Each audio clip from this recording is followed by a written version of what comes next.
When I was 11, my father, my older brother, and I lived on a property just outside of a remote town in the Appalachian foothills of northern Georgia.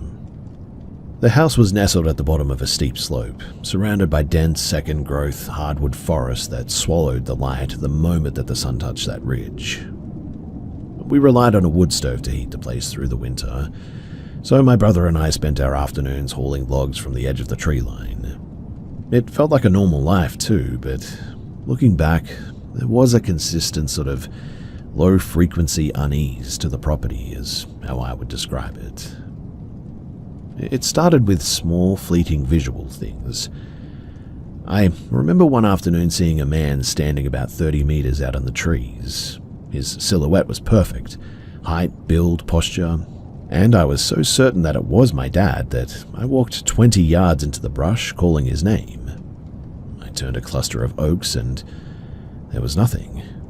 No sound of snapping twigs, no retreating footsteps, just the silence of the woods.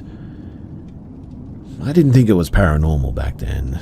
I just felt like I'd lost a game of hide and seek almost. Or that maybe there was someone out there in the woods that was being a little bit creepy or whatever. Anyway, then there was the night that I saw the light. Now, let me assure you that it was not a reflection or a car on the distant logging road. It was a literal solid glowing orb, about the size of a grapefruit, hovering near my bedroom window. It didn't flicker.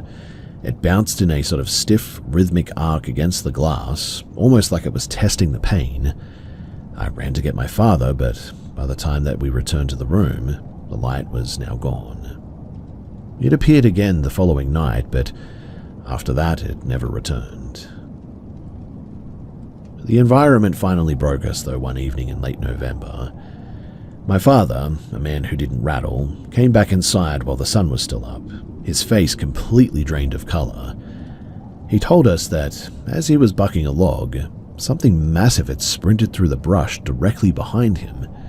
He hadn't seen the face, but he felt the displacement of air, and he said that whatever it was impossibly tall, towering well over 6 feet, and that it had cleared the distance with a strange, liquid speed, is how he described it. We sort of laughed it off in the end as a spooked deer, but the look in his eyes wasn't the look of a man who had seen a deer. That much was clear. 2 weeks later, my brother had his encounter. He had been stacking wood in that same clearing and returned to the house, his hands shaking so violently that he couldn't hold his cup. He told us that he had seen something standing perfectly still between 2 pines. He described it as human-shaped but drained of all color. A flat matte white, like bleached bone, is what he said. He didn't describe it as walking. He said that when it turned to retreat into the shadows, the movement was way too smooth, like a puppet being jerked back on a wire, is what he said. It didn't shift its weight, it just sort of drifted out of existence. I personally never saw the pale thing clearly, but a few nights later, I did see a flash of white move across the tree line at a speed that felt wrong for any animal that I knew of. The strangest artifact of that time, however, is a memory that I still could not place. For years, I carried the vivid memory of my brother telling me that there was an unmarked, sunken grave somewhere deep in the woods behind our shed. I must have asked him about a dozen times about it, and he'd point toward a specific ridge. But years later, when I brought it up as an adult, he looked at me with genuine confusion. He swore that he never said that he'd never seen a grave, and that he had no idea what I was talking about.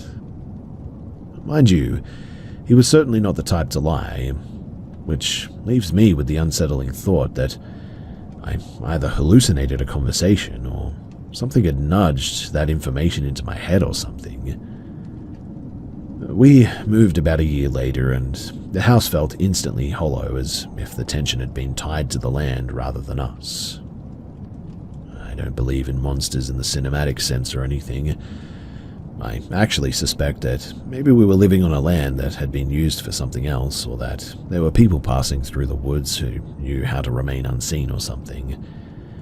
But the consistency of those encounters, the tallness and the wrongness of the movement, The way that my father and brother described a presence that they couldn't name, and the look on my father's face, it still makes the hair on my arm stand up whenever I think about it. I really don't have a conclusion. I just know that in those woods it really felt like we were never the ones who were actually in charge.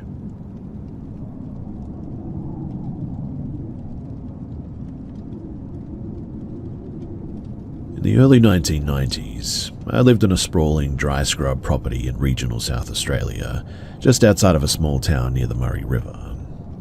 We weren't farmers, just people living on a large dusty block of land with no neighbours for miles. My father, he worked in drilling and was gone for weeks at a time, leaving my mother and me to manage the property. My father had a pragmatic, almost fatalistic view of the unexplained, really. He didn't call things ghosts, just disturbances that hang around. Everything changed when my parents' marriage disintegrated, though. I was 10 years old at the time, and the house became a vacuum of volatile energy. The court battles and the screaming matches, they were constant, and I was being shuttled back and forth between my father's isolated block and my mother's new rental house closer to Adelaide. The manifestations began at my mother's place. It was a modern, single-story home, yet I would sit in my bedroom and listen to the distinct, heavy sound of furniture being dragged across the ceiling. There was no attic, though, no crawl space, just empty joists and insulation up there. When I asked my mother about it, she would snap that it was just the roof settling, but her eyes were always wide with an unvoiced panic. Then, the physical environment started to warp. My bedroom, for instance, would drop in temperature so violently that my breath would mist in the air, only for the room to return to normal heat a minute later. But the first time that it breached the veil of a private experience was in the kitchen. My mother and two of her friends were sitting with me, pressuring me to choose sides for the custody hearing. My chest was tight, and I felt like I was vibrating with anxiety at the time. Suddenly, though, every single cupboard door in the kitchen, and I mean all of them, swung open in perfect, violent unison. Then they slammed shut so hard that the timber around the hinges splintered. Before anyone could scream, a cutlery drawer slid open on its own and ejected a pile of forks and knives across the tiles. We all sat there in paralyzed silence. The atmosphere in the room felt ionized as well, like the air right before a massive lightning strike. We get those sorts of storms here in Australia a lot, so you definitely know what they feel like. Anyway, after that, the house became a bit of a staging ground, really. I would return to my room to find my heavy wooden chair, move to the center of the floor, or maybe my book stacked into precise, unnatural pillars. At night, I also heard rhythmic heavy banging inside the drywall, as if something were trapped between the studs, trying to beat its way out. The most harrowing moment? Well, that occurred when I was sitting on the bathroom floor, sobbing after a particularly cruel phone call with my father's lawyer. Above the sink, the mirror didn't just crack, it literally exploded outward, and glass showered the entire room. I wasn't scratched, thankfully. It was almost as if the mirror had just been pushed from behind, and it completely missed me. I told my father about the events at his place, expecting him to be really skeptical. But instead, he looked at me with a grim sort of knowing expression. "You're wound up and it's spilling over," he said. He didn't mean it in a psychological sense. He truly believed that my internal stress was acting as a catalyst for a physical reaction in the house. And I don't think that he was wrong. One afternoon, after another brutal legal update, I walked into my room at his house and the window pane began to rattle against the frame, despite there being no wind. A jagged crack formed down the center of the glass, and my dresser physically shifted 3 inches away from the wall. My father was standing in the doorway and saw the entire thing. He didn't say a word. He just grabbed my hand and led me into the lounge room, his face set in a mask of grim resolve. Once the court proceedings finally settled, though, and I moved in with my father full-time, the pressure valve, it just seemed to close. And over the course of a few months, the noises faded, the temperature normalized, and the object stopped moving. By the time that I was 13, the house was just a house again. I am in my 40s now, and I've navigated high-stress careers and personal crisis, and I've never even seen so much as a light bulb flicker out of turn. I struggle with the supernatural label. I prefer to think of it as a localized phenomenon where, for 2 years, the emotional intensity of my life became so focused that it actually manifested into the physical world. But even now, all these years later, I cannot shake the memory of those kitchen cupboards flying open, or the sound of the mirror shattering into 1,000 pieces. I don't know if it was a ghost, a psychic projection, or a tear in the fabric of the house or something, but I know that when I stopped being afraid and the conflict ended, the world stopped tearing itself apart around me.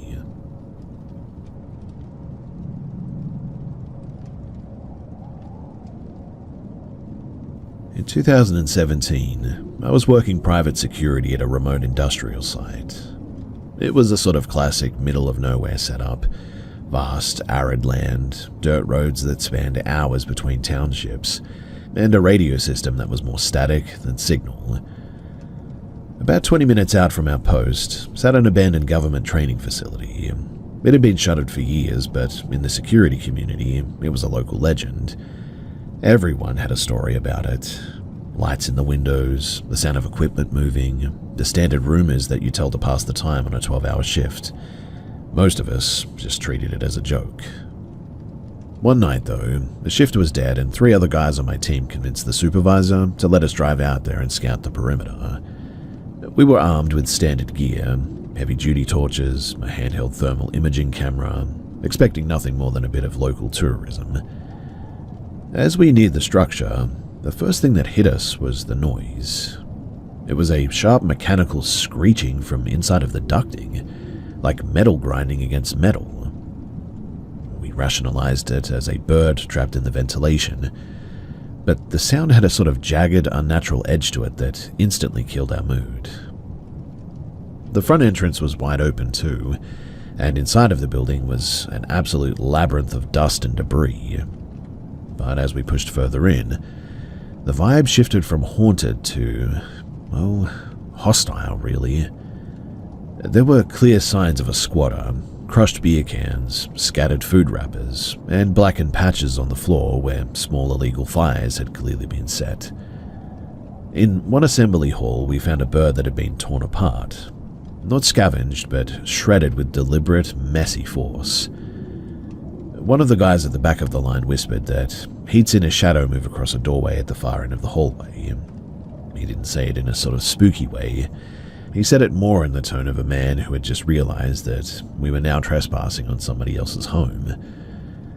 We found a set of concrete stairs leading to a subterranean level. Near the stairwell, someone had scrawled "Leave" into the wall paint in a dark, thick medium that looked uncomfortably like dry blood. At that point, the adventure was over. We started heading back in a tactical line, torches tied to our chests. Halfway to the exit, one of the guys raised the thermal camera at one point. He stared at the screen, then handed it to me. At the far end of the corridor, 2 small bright hotspots were moving in tight coordination near the floor. It looked like 2 predators watching us. And just then, a deafening crack echoed from deeper in the building, like a heavy wooden beam being snapped in half. We didn't debate it. We quickly moved toward the entrance with purpose, and as we reached the threshold, a heavy ceramic tile exploded against the floor behind us. We didn't look back. We sprinted for the vehicle, and the drive back to the base was where the reality of the situation really began to fracture. Mark, one of the guys on the team, completely checked out. He went stiff, like literally stiff, staring at the dash with wide, unblinking eyes, refusing to answer when we spoke to him. When we got back to the barracks, he just sat in the truck, mumbling nonsense.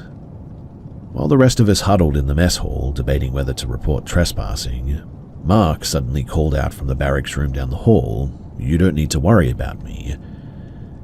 He shouldn't have been able to hear our conversation. The night got worse though. We had responded to a routine alarm at a neighbouring site, and Mark came along, acting increasingly aggressive and really erratic. During the perimeter check, he started shouting over the radio for me to freeze, insisting that somebody was standing directly behind me in the darkness. I never saw anything though. The others saw nothing too. Halfway home, Mark snapped back to reality, just completely lucid again, with apparently no memory of like the last 4 hours. The next morning, Mark complained that his room had been tossed. His mattress was overturned and his gear was scattered everywhere apparently, and when he lifted his shirt, there were 3 parallel angry red welts raking straight across his shoulder blades. We filed an official report about the trespassing, leaving out the phantom details. A few months later, we found out that the police had raided the facility and arrested a man who had been squatting in the building for months apparently. He had a history of violent assault and was known for luring people into remote areas apparently. Now, obviously we were dealing with a violent, unstable person living in our blind spot, and the psychological impact of being hunted in the dark, maybe that triggered a total breakdown on Mark or something. That's certainly possible. But the scratches, the trance, the paranoia, I don't know about all of that, especially his story about his room being tossed around. I still don't go near that ridge, and I've never seen a man lose his mind quite like that again. And honestly, I hope I never have to, ever again.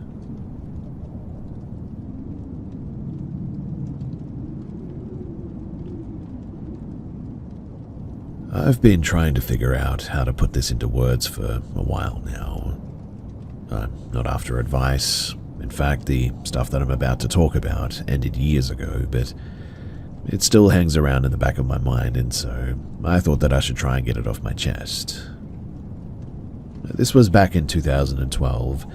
I was 22 at the time, living in a converted basement apartment in a quiet, older neighborhood. The place was really cheap, mostly because it had been sitting vacant for a long time, and it was a really weird setup. For instance, you had to walk through a shared laundry room to get to the main living area, and the windows were all street level, so you could literally see people's shoes walking by on the sidewalk outside. I lived alone, and for the first few months it was pretty fine. But then I started noticing that my stuff wasn't where I left it. I'm certainly not a neat freak. I keep my eyes in a bowl, my books alphabetical, and my closest door shut though. One morning, I woke up and the kitchen chairs were all pushed out, like someone had just finished a meal. A few days later, my laptop was sitting on the floor instead of the desk, even though I knew that I'd powered it down and tucked it away. I figured I was just tired or maybe sleepwalking or something. I started leaving my phone recording at night though because of this, but unfortunately I never caught anything. Then the smell started. It was like wet wool and stale cigarettes, but it would only ever hit me when I was sitting on my couch. It would be strong for maybe 10 seconds and then just sort of vanish. But the tipping point happened on a Tuesday. So I got home from work, went into the bathroom to wash my face, and stopped dead. Because there were literal wet footprints on the tile. Bare feet, small, like a child's or a very petite adult's. They led from the shower stall toward the door, and then just ended. The shower was bone dry, mind you, and I hadn't been home all day. I didn't sleep there that night. I stayed at a friend's place and came back the next morning with my landlord. We checked the vents, the crawl space, the locks, but there was nothing. He looked at me like I was losing my mind, but he let me out of the lease that afternoon, thankfully. I thought moving would fix it, to be honest.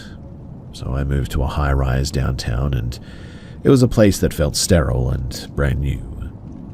And for the first month, it was great. But then, I was lying in bed, middle of the afternoon one day, reading a book.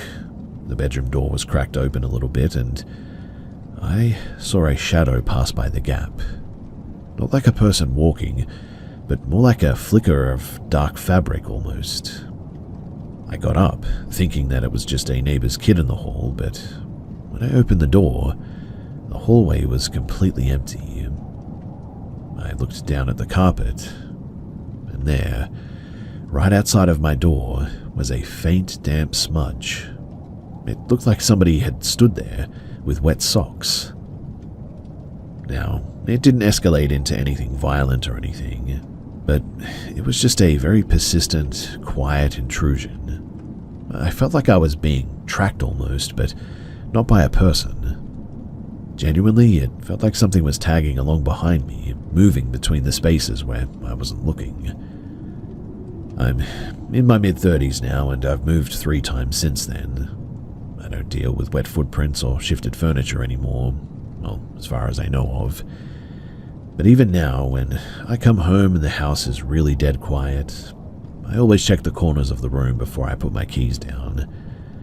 It's not that I'm expecting to see something, it's just that I haven't forgot how quickly a space can stop feeling like your own.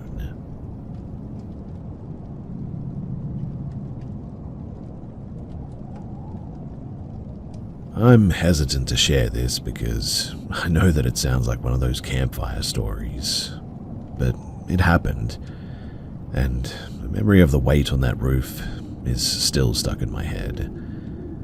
So, I was spending the summer with my uncle on his ranch in the high country of eastern Wyoming. It was dry, flat, and miles from the nearest paved road. The silence out there at night was pretty heavy too. No hum of traffic, no distant planes, just the sound of the wind through the dead grass.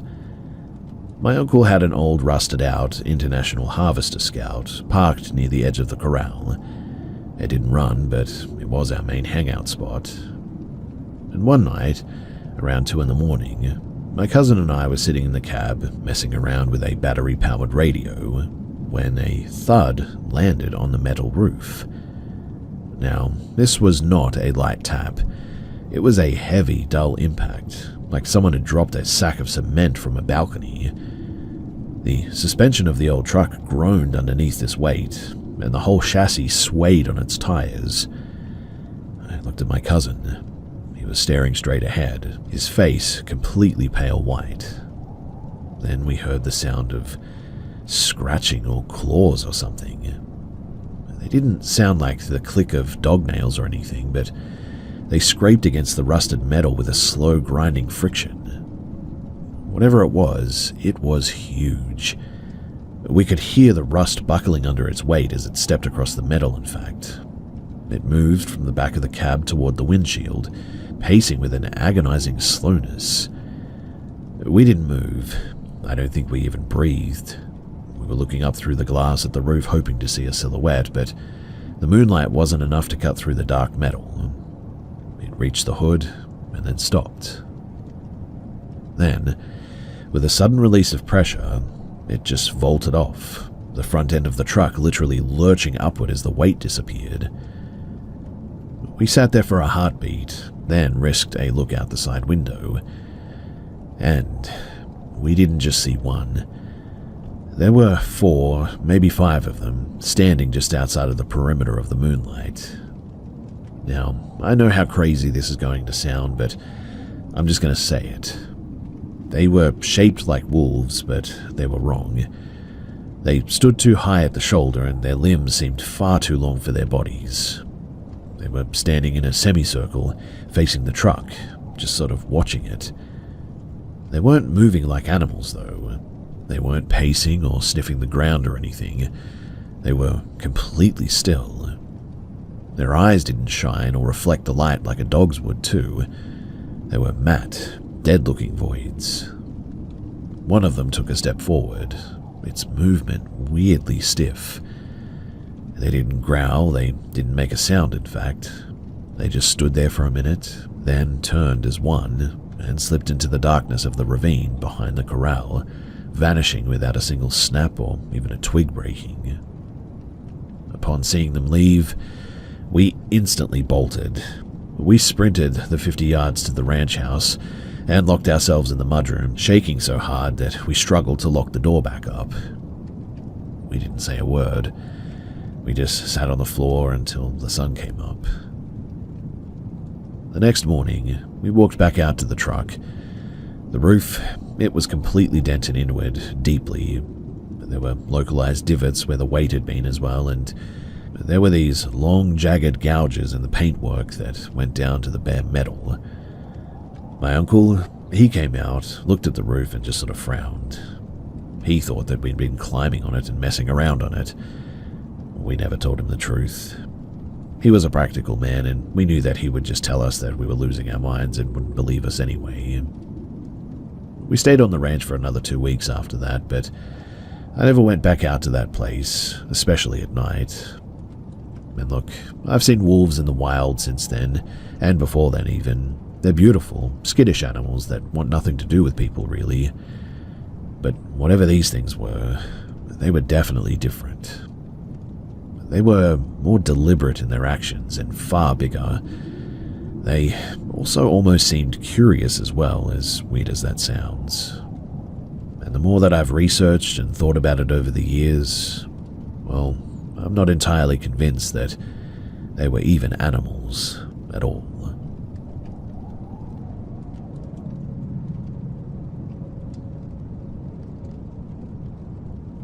So I took a caretaker position at an old timber frame farmhouse tucked into the dense, foggy cedar forests of northern Washington a few years back.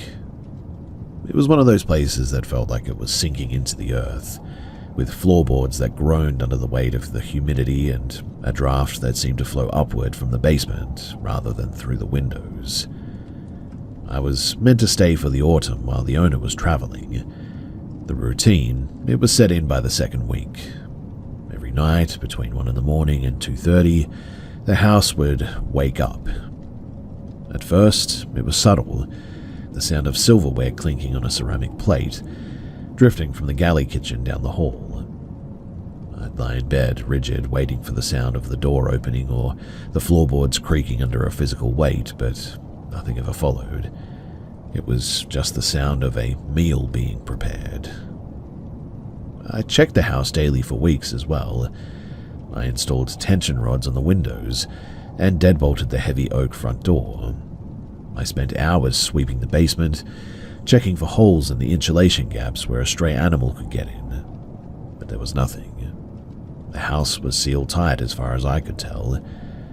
And yet, the kitchen sounds persisted like a recording being played on a loop. Now, one humid Tuesday, I was in the bedroom staring at the ceiling when the heavy upright piano in the parlor, which had been silent since I arrived, began to play on its own.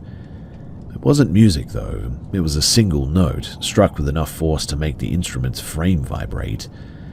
Then a second note, lower, then a sharp, jarring chord. I didn't grab a flashlight. I didn't grab a weapon. I just sort of stood there in the hallway, frozen, listening. Then there was this smell, a thick scent of like pine needles and damp earth that saturated the air in seconds. My lungs suddenly felt heavy too, and the temperature in the hallway plunged, my breath instantly frosting in the dim light. The piano stopped and a voice, not a whisper as well, but a flat conversational tone, spoke from the kitchen. It was a woman's voice, clear and uninflected, saying a name that I didn't recognize. I turned the corner into the kitchen, my heart absolutely hammering. The room, though, was empty, but the kitchen table, which I had cleared before heading to bed, was covered in a thin layer of fine damp soil.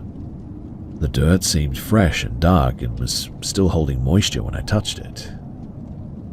I spent the next 3 hours sitting in the middle of the kitchen floor holding a kitchen knife, staring at that dirt. It just didn't make any sense. I mean, the windows were locked, the floor was solid wood, there were no tracks leading to the table in or out, but somebody must have broken in and done this. I packed my truck at sunrise and I drove until I hit the next county.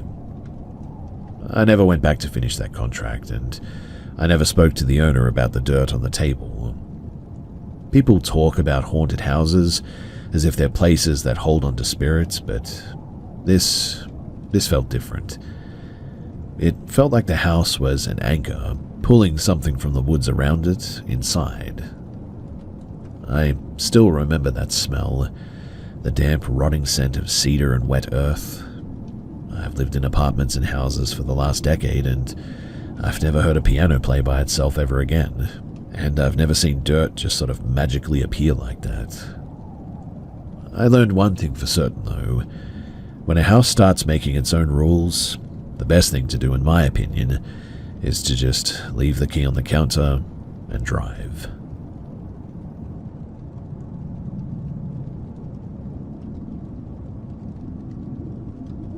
In 2013, I was actually living in a suburban neighborhood on the outskirts of Fukuoka, Japan. It was a densely packed area, as you can probably imagine, the kind of place where you can hear your neighbor's television through the walls.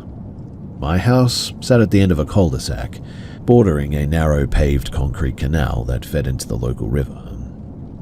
During the day, the canal was filled with stray cats and the sound of distant commuters, but at night, the whole area turned into a hollow acoustic chamber.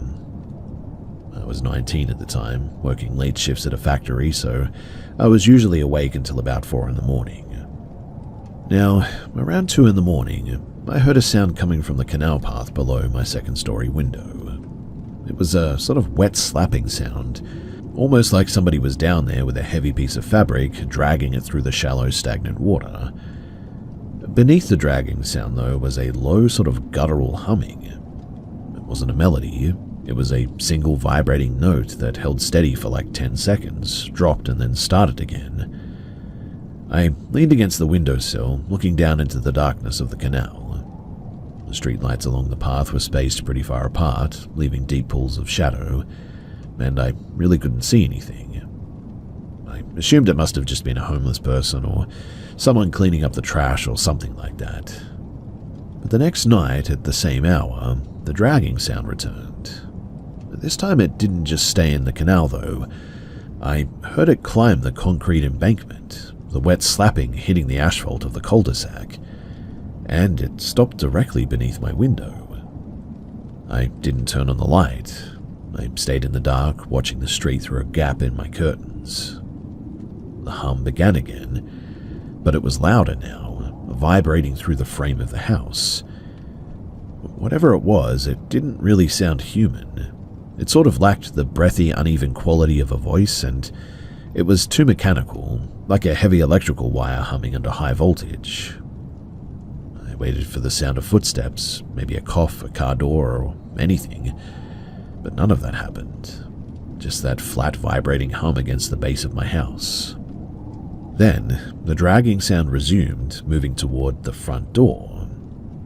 I heard that distinct thud of something heavy, like a waterlogged backpack hitting the wood of my front entrance, and then silence. Obviously, I didn't open the door. I sat in the corner of my room with my phone until the sun started to bleach the sky. When I checked the front door the next morning, there was a smear of dark, slimy mud across the threshold. It smelled like stagnant river silt and something metallic as well, like an old coin almost, and it was really pungent. It happened 3 more times over the next month as well. Each time I tried to stay awake and ready with my phone to record, but every time that the hum began, my limbs would turn to lead. I'd be overcome by a sudden, intense lethargy that almost made it impossible to stand, let alone reach for a camera. I would drift into a hazy, sort of dreamlike state, only to snap back to full consciousness the moment that the dragging sound receded down the canal. One night, though, I caught a glimpse of something. A street lamp had been replaced, and for the first time the light hit the street properly, and through the gap in the curtains, I saw a shape at the edge of the canal embankment. It was too low to the ground to be a standing person, that much was clear, and it had a strange sort of jagged outline, like a pile of wet, oily rags draped over a frame. It didn't walk, and it sort of pulsed forward, the wet dragging sound synchronized with its movement. It paused at the base of my wall, turned its head, if you can really even call it that, which looked a lot like a knot of dark hair and tangled plastic, toward my window, and the humming rose in pitch until it was a physical pressure in my ears, and man was it painful. Then it simply slid back into the canal and just sort of vanished into the shadows. I never told my landlord about any of this. In fact, I've never really told anyone because I know how crazy this whole thing sounds. To this day, I cannot explain even what that thing was. I've lived in other cities and I've walked past canals and rivers 1,000 times since then, but I've looked all over the place for an explanation, scouring the internet, looking through libraries, you name it, but I've never found anything that resembles what I saw. I don't think that it was a person, and I don't think it was an animal either. I don't know what it was, which is why I'm here, really. Do any of you guys know what the heck this thing is?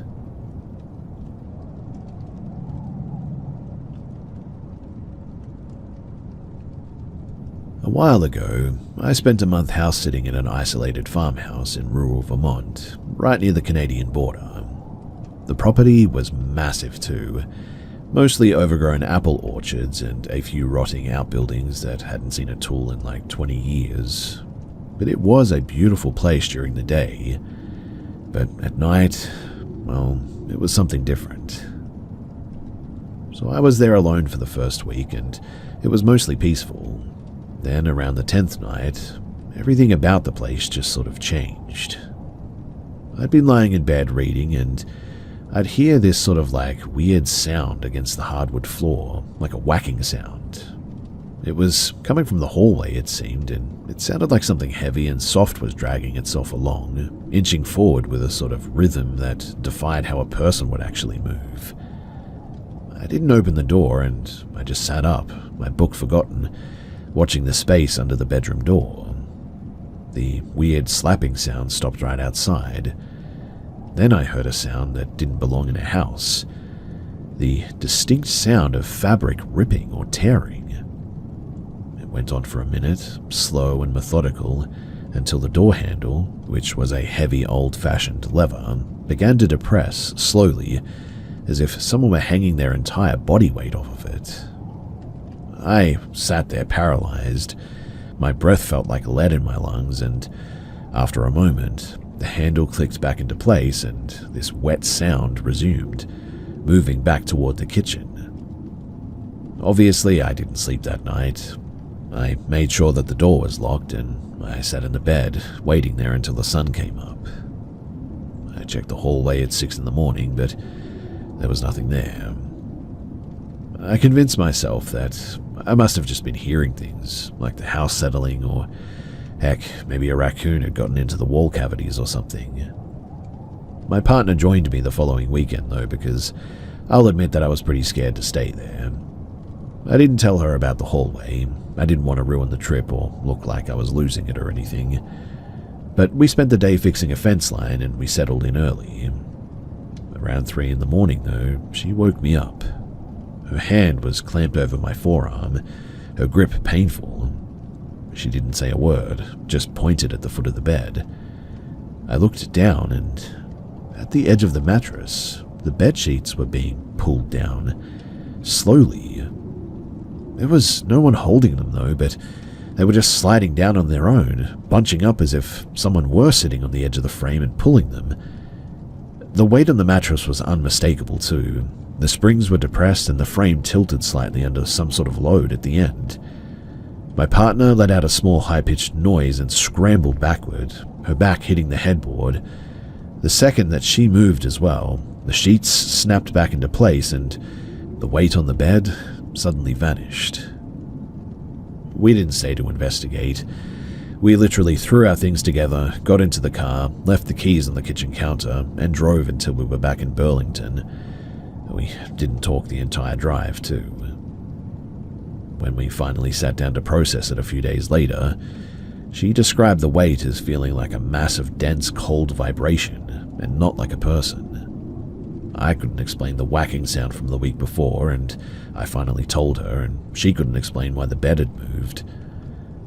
I've looked into local history, thinking that maybe there was a fire or maybe an old accident at the property or something that could explain this, but I never did find anything.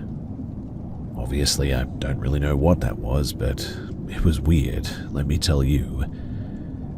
I've lived in other older buildings and newer ones since then, and I've never felt that specific weight again. Sometimes, too, when I'm lying in bed and the house gets really quiet, I find myself watching the foot of the mattress, just waiting to see if the sheets will start to slide again like they did that night.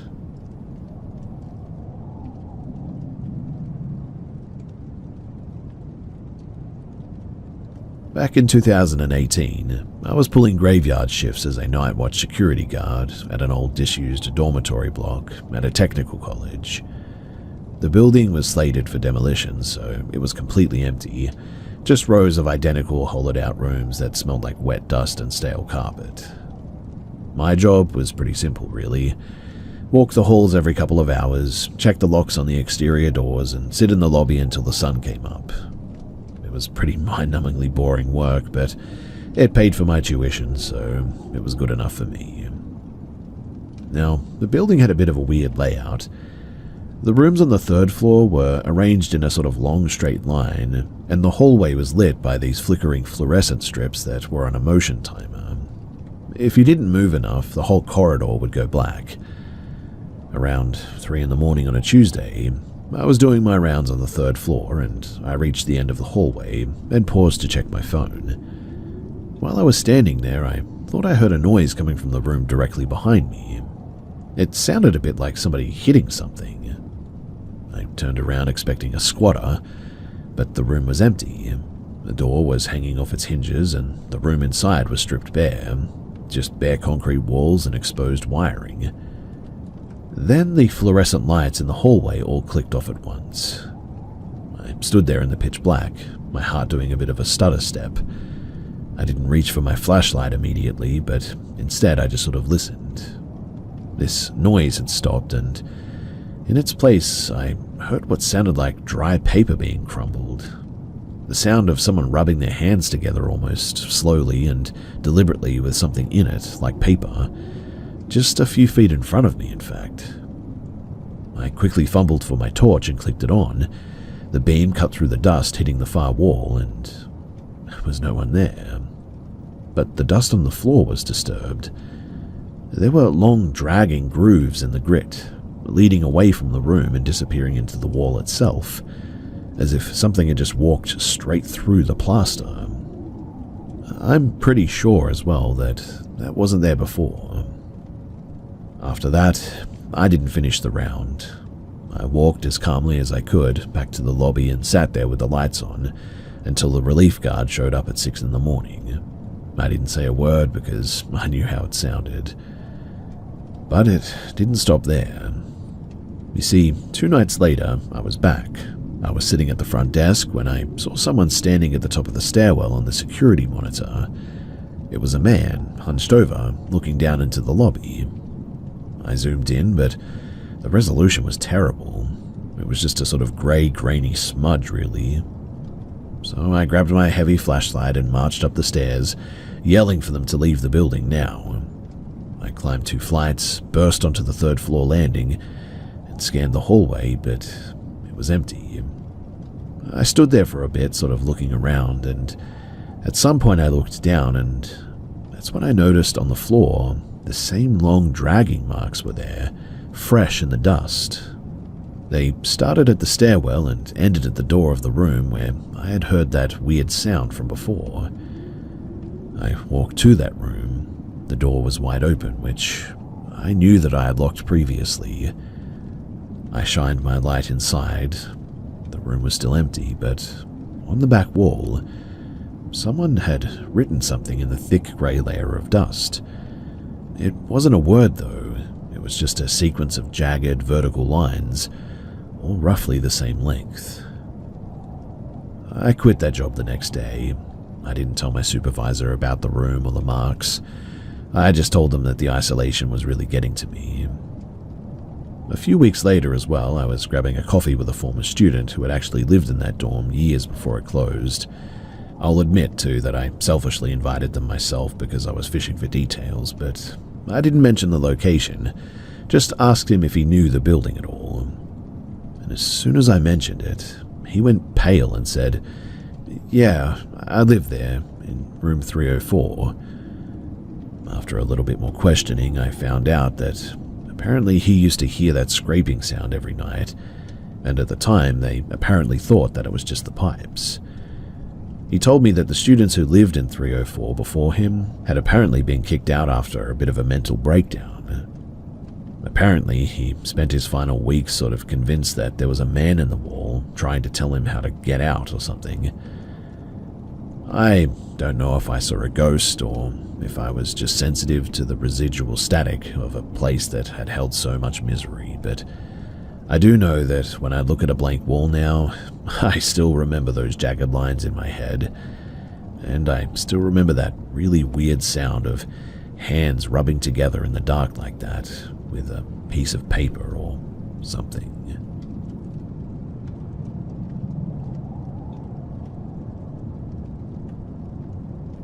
So I moved into this Victorian-era terrace in a quiet pocket of an inner city that I used to live in a couple of years back.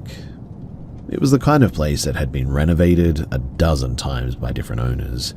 Thin walls, mismatched door handles, and a hallway that felt about 2 feet longer than it really should have been. The rent was pretty cheap for the area though, and I was just happy to have a place that wasn't a cramped share house anymore.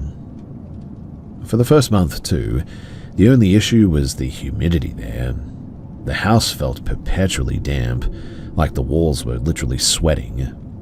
I just assumed that it was poor drainage given how close that we were to the river, but the dampness was sort of localized really. It only ever happened in the second bedroom, which I used as an office. I just assumed though that maybe the waterproofing there was done poorly or something. Anyway, it all started with the scratching. It wasn't the sound of mice in the walls, too. It was a dry scraping, like someone dragging a fingernail slowly across a wooden tabletop. It always happened at 11:30 p.m., right when I'd sit down at my desk to finish up work. One Tuesday, I got frustrated with it, too. I grabbed a flashlight and knelt down by the floorboards near the corner where the sound was the loudest.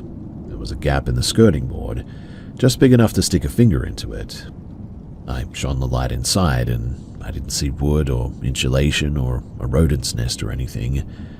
Instead, I saw something black covering the back of the baseboard, and stuck to it were dozens of like small metallic-looking things that looked like old sewing pins or something.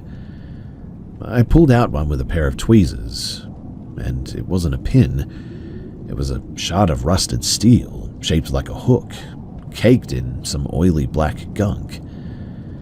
I should have stopped there, but instead I started prying up the baseboard. Behind it, the hollow space in the wall was packed, and I mean literally packed with hundreds of these hooks. They were all linked together by a mass of like tangled human-looking hair as well. It was a dense matted lump that felt warm when I accidentally touched it, which was gross. I dropped the flashlight and backed out of the room, my skin crawling so hard that I felt like I was about to vomit after touching it.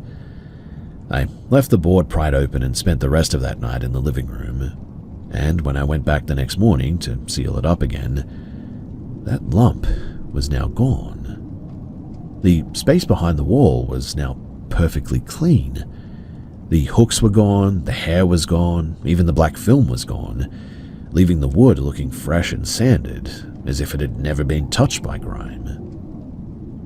The scratching sound stopped for a week after that too, and then I started hearing it from inside of my closet.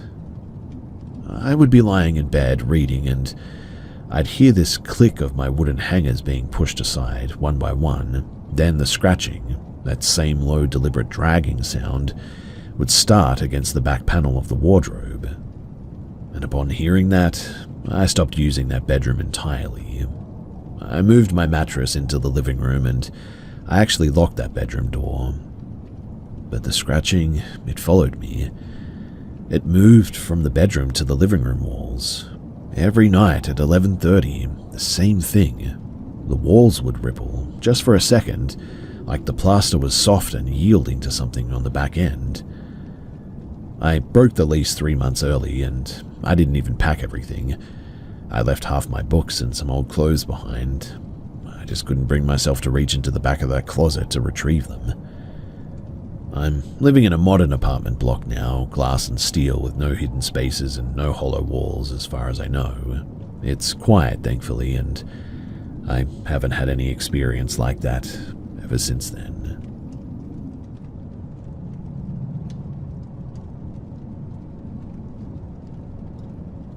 I've never been the type to look for ghosts, and honestly, I still try to keep it that way. But I grew up in a place that really didn't give you much choice. This was back in 2016. I'd just taken a job as a night shift janitor at an old, disused municipal pool complex on the edge of a mid-sized town. The place had been closed to the public for years while they argued about funding for renovations and things like this. My job was basically just to walk the perimeter, check the pipes, and make sure the pumps weren't leaking in the basement. The building was mostly glass and concrete. At night, with all the power cut, it was just a series of black mirrors. The first time that I noticed something was wrong, I was mopping the locker room floor. It was pretty late, and I heard the sound of a locker door being punched shut, a metallic clang that echoed through the entire building. I grabbed my flashlight and jogged out to the main change area, and every single locker was wide open, swinging slightly on their hinges. Now, I knew for a fact that they had all been locked when I started my shift. I walked the length of the row, clicking them shut one by one, and by the time that I reached the end, the first few that I'd closed were now open again. After seeing that, I didn't stick around. I left the building, sat in my truck, had a smoke, and then went home. But it wasn't just the lockers. The pool deck itself was actually the worst. It was a massive empty bowl of cracked tile, and whenever I had to walk across it to check the deep end drainage, I'd get this heavy, prickling sensation on the back of my neck, like I was walking through a crowd of people who were all staring at me. One night, in fact, the air felt so thick that it almost felt like water. I was standing by the shallow end when I heard someone exhale. It wasn't a wind sound, too. It was the specific wet release of a lungful of air coming from right behind my ear. I whipped around, swung my torch. The beam cut through the dark and landed on the surface of the water, which was about 2 feet deep and filled with like stagnant brown sludge. There were ripples, radiating outward from the center, as if something had just broken the surface and then gone back in. But there was nothing there, just the dark water settling back into a still, oily mirror. I started checking the security monitors in the office more after that as well, and I'd watch the camera for the pool deck, and sometimes I would see a figure standing at the edge of the deep end.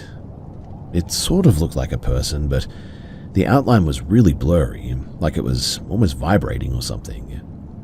Every time that I looked away to grab my radio, the figure would move closer to the camera too. It never walked, it kind of glitched forward almost, frame by frame. By the time that I looked at the screen, it would be standing right in front of the lens, sort of blocking the view with a smear of grey, shapeless static. I told my supervisor about the locker room doors, and he just laughed and told me that the old building had settling issues. I never told him about anything else after that, and I quit 3 months later. I collected my final paycheck, and I was done with that place. I think that some places may just be sort of built wrong or something. They absorb the noise and the movement of the people who used them, and eventually they might start trying to replicate that activity, even when the lights go out and the doors are locked. I will never forget that place for as long as I live.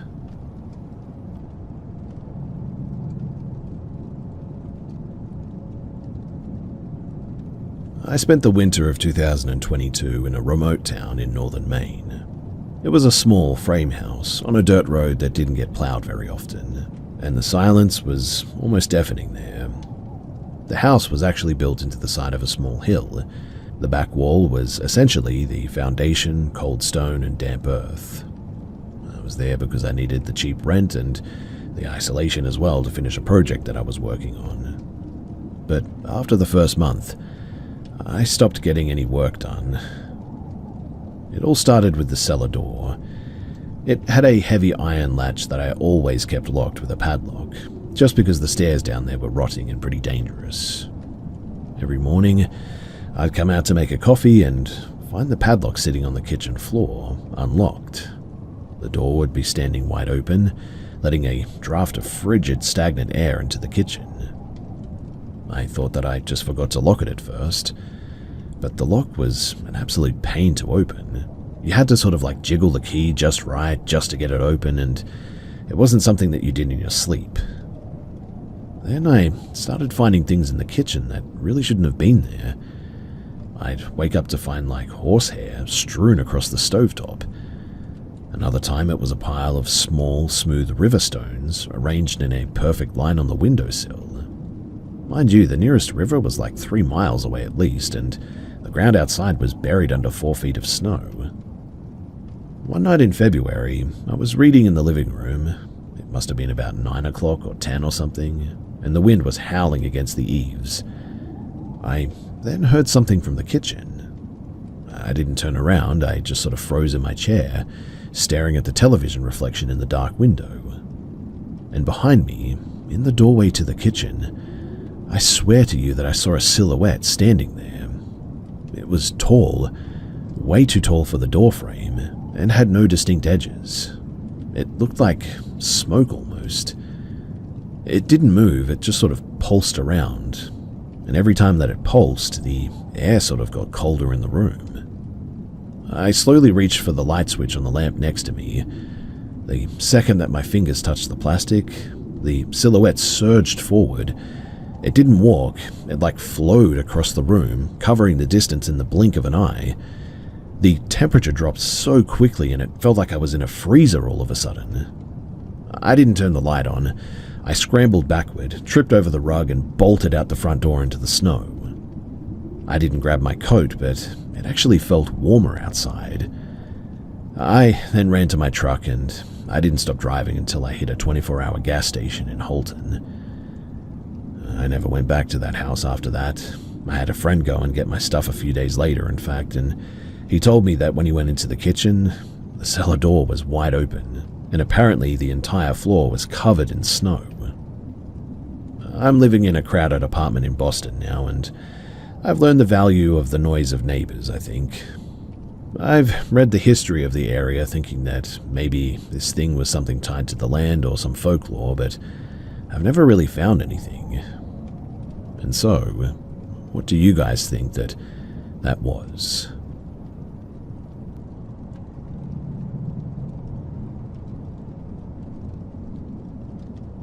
In late 2020, as I was wrapping up my final semester of college, I rented a room in an older 2-story terrace house in the suburbs.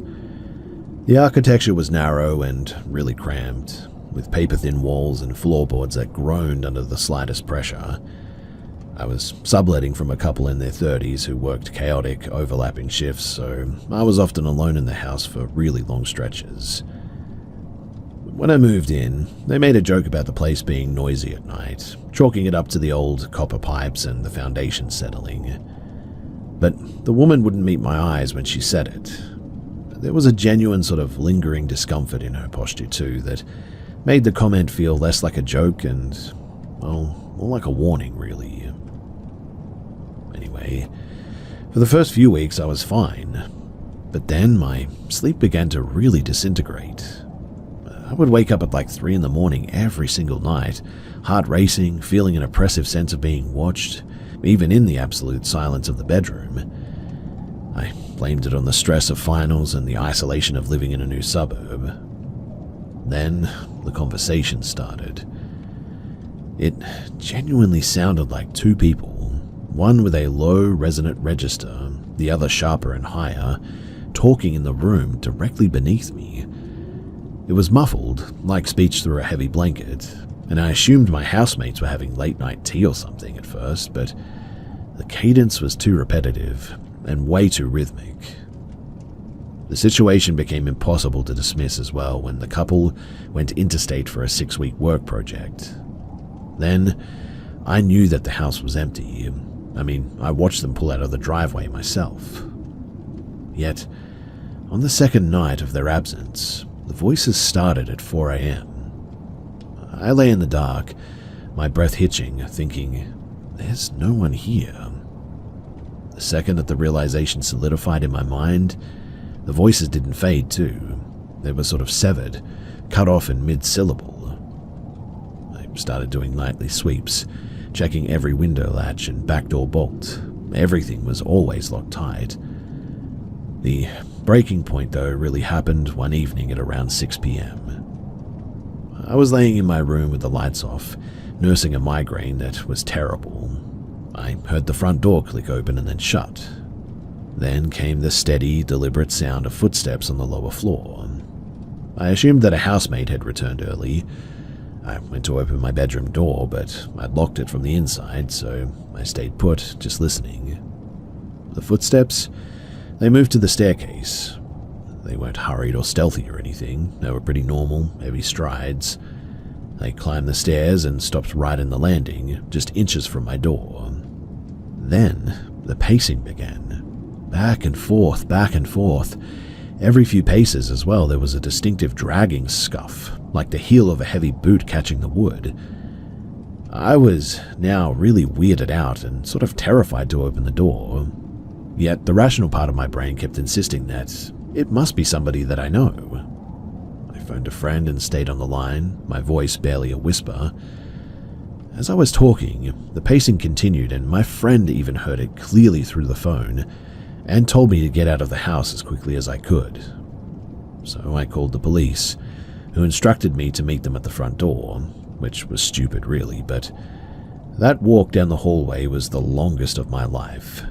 I unlocked my door and quickly stepped out into the landing. That's when I noticed that it was empty, which was weird. Genuinely, I was expecting somebody to be there, but the house was dead silent. The air felt stagnant and cold in a way that was really weird. As I started down the stairs, though, still on the phone with my friend, I suddenly lost my footing. It wasn't a trip, though. It felt like a powerful, invisible shove to the back of my knee. I tumbled down several steps, hitting the wall hard on my side. My friend heard the crash and panicked. I told them that I had just tripped, though, but I knew better. The police soon arrived and searched the property from top to bottom, but they found no one. No signs of forced entry either, and nothing disturbed in the crawl space. They offered the standard, well, it's an old house sort of excuse, but that didn't account for the rhythmic, intentional pacing that had responded to my literal presence. I moved out shortly after that, staying with a friend until my lease was up, actually. I never told my housemate the full extent of the experience. I just told them in the end that the house gave me bad dreams, and so I needed to get out of there because I wasn't sleeping much. I've lived in several places since then, and I've never heard a single footstep that wasn't my own. Looking back on it, I don't think that I was dealing with like a haunting in the traditional sense. It felt more like what they call an imprint or whatever. Sort of like a loop of activity that existed independently of me, is what I've read anyway. It had its own routine though, its own pace and its own presence for sure. I seemed to be just the intruder who had finally started paying attention to that schedule.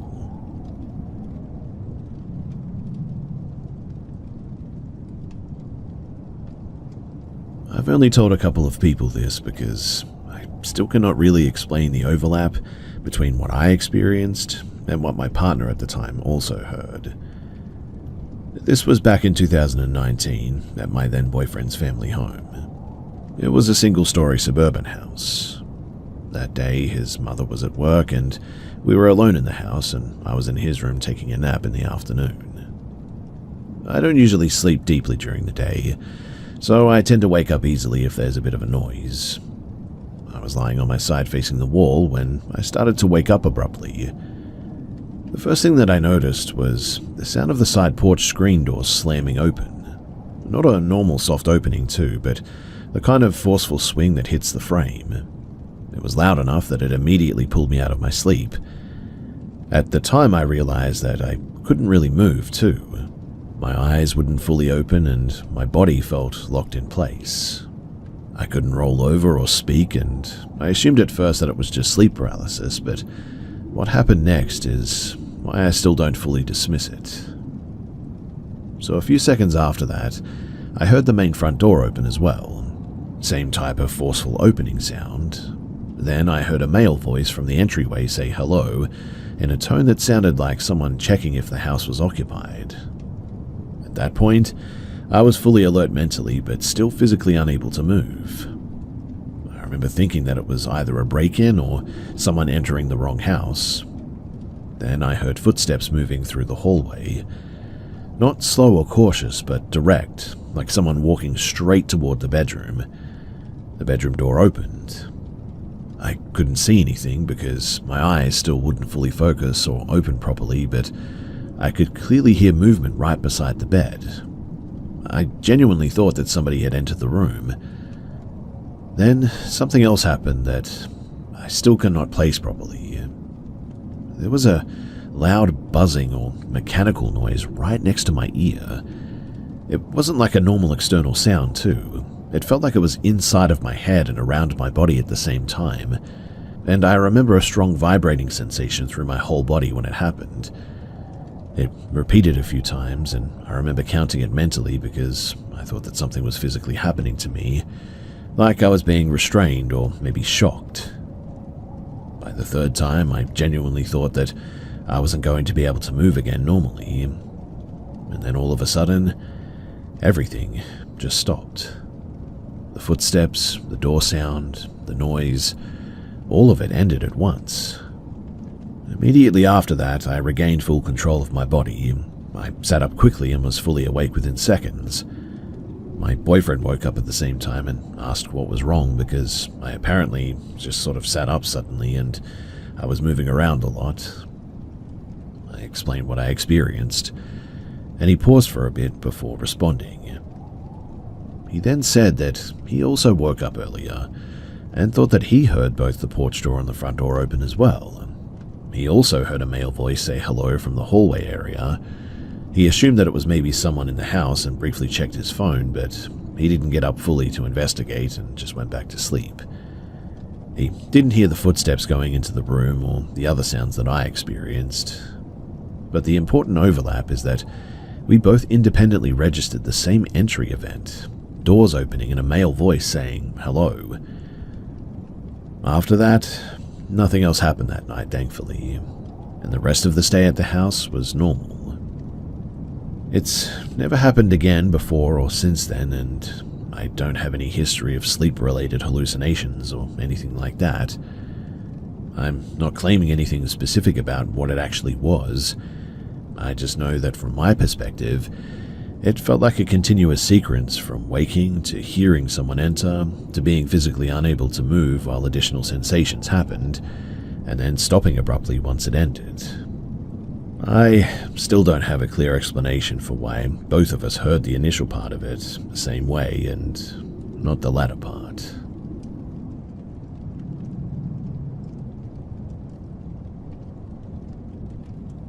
I'm posting this because it's been about 7 years now, and my buddy and I, we still cannot look at a map of Nevada without at least bringing up that night. We've tried to come up with every logical, real-world explanation for what we saw on that dirt road, but the math, it just never really adds up. This was back in the summer of 2019. My friend Liam and I were doing a massive road trip after college graduation, driving an old beat-up through the southwest. We were heading up from Las Vegas toward Great Basin National Park, taking one of those empty 2-lane state routes that cuts straight through the high desert there. It was about 1 in the morning, I would say, Pitch black, and we hadn't seen another set of headlights for at least 45 minutes. Suddenly, though, the dashboard GPS unit completely lost its mind. The screen started spinning in circles, recalculating over and over again, and then the map completely glitched out, showing our vehicle location floating in the middle of a blank grey void miles away from the highway. We didn't want to miss our turnoff in the dark, so Liam pulled over into a wide gravel turnout so that we could look at a paper atlas and also check our phone signals. Outside the car windows, there was really nothing but sagebrush, freezing desert air, and absolute blackness. And while I was trying to get my phone to load a digital map, Liam stopped what he was doing and just sort of stared out the passenger side window. He nudged my arm and pointed out into the brush, maybe 50 yards off the shoulder of the road. There was a massive, pulsing orange glow coming right off the desert floor. At first glance, I assumed it was a standard bonfire or maybe some ranchers camping out or something, but as my eyes adjusted to the dark, the scale of the thing became totally wrong. The fire was absolutely huge, a massive roaring pit of open flames, and it lit up a giant section of the flats. Parked in a tight uniform circle directly around the fire were at least 5 or 6 different vehicles. We cracked our car doors open and stepped out onto the gravel, using the frame of the vehicle as a shield, just trying to make out what we were looking at first. The silence of the desert was broken by this low, bassy, heavy rumble of engines idling. 2 of the vehicles in the circle, what looked like an old Ford pickup and a full-sized cargo van, were completely engulfed in flames. It wasn't an accidental engine fire as well. I mean, the entire cabins were fully roaring with ignition, shooting sparks at least 20 feet into the night sky. Right next to them, 2 massive semi-trucks with blank white trailers were idling in the dirt, completely dark. There had to be 30 or 40 people moving around that fire at least. Most of them, I think, were men, standing in tight, silent clusters, or walking back and forth between the trucks with this strange, hyper-focused energy. There was a lot of movement, but from what I could see, I don't think that I saw anyone drinking. Nobody was talking normally as well, and there was no music. It just had this incredibly heavy, tense atmosphere about it. Like a massive industrial accident was currently in progress and everyone was panicking, sort of in slow motion. Then I noticed 3 or 4 women near the edge of the flames. They were covered in thick, dark dirt or mud from head to toe, and they were moving in this erratic, disjointed way, stumbling around, dropping to their knees and dragging themselves through the sand. It didn't look like a party or a drug trip. It looked completely agonizing and chaotic to watch. Honestly, my first reaction wasn't even terror. It was just pure stupid curiosity. It almost looked like some kind of a remote trucking convoy disaster, and I actually muttered to Liam that we should walk down the ditch a bit to see if anyone needed some help. Liam grabbed the collar of my shirt and pulled me back toward the seat, though, and then he said, "Look at those trucks. That's not an accident, man." He was right. The longer that we stared, the worse that it got. The vehicles, they weren't crashed or piled up. They had been deliberately, meticulously parked in a perfect geometric circle around the burn pit, blockading it from view from the main road. Right as that realization set in as well, the energy down by the fire shifted instantly. 2 men standing by the burning pickup suddenly stopped what they were doing and whipped their heads directly toward our turnout. We couldn't hear what triggered it over the roar of the flames, but one of them pointed a flashlight right up the hill, the beam cutting through the sagebrush just short of our bumper. A second later, a loud, raged shouting tore across the flat ground. It wasn't a warning. It was frantic and aggressive. It was an alarm call for sure. We didn't wait around to see who was yelling. We dove into the vehicle, Liam slammed the shifter into reverse, and he cut a hard, screaming U-turn in the gravel to get us back onto the asphalt.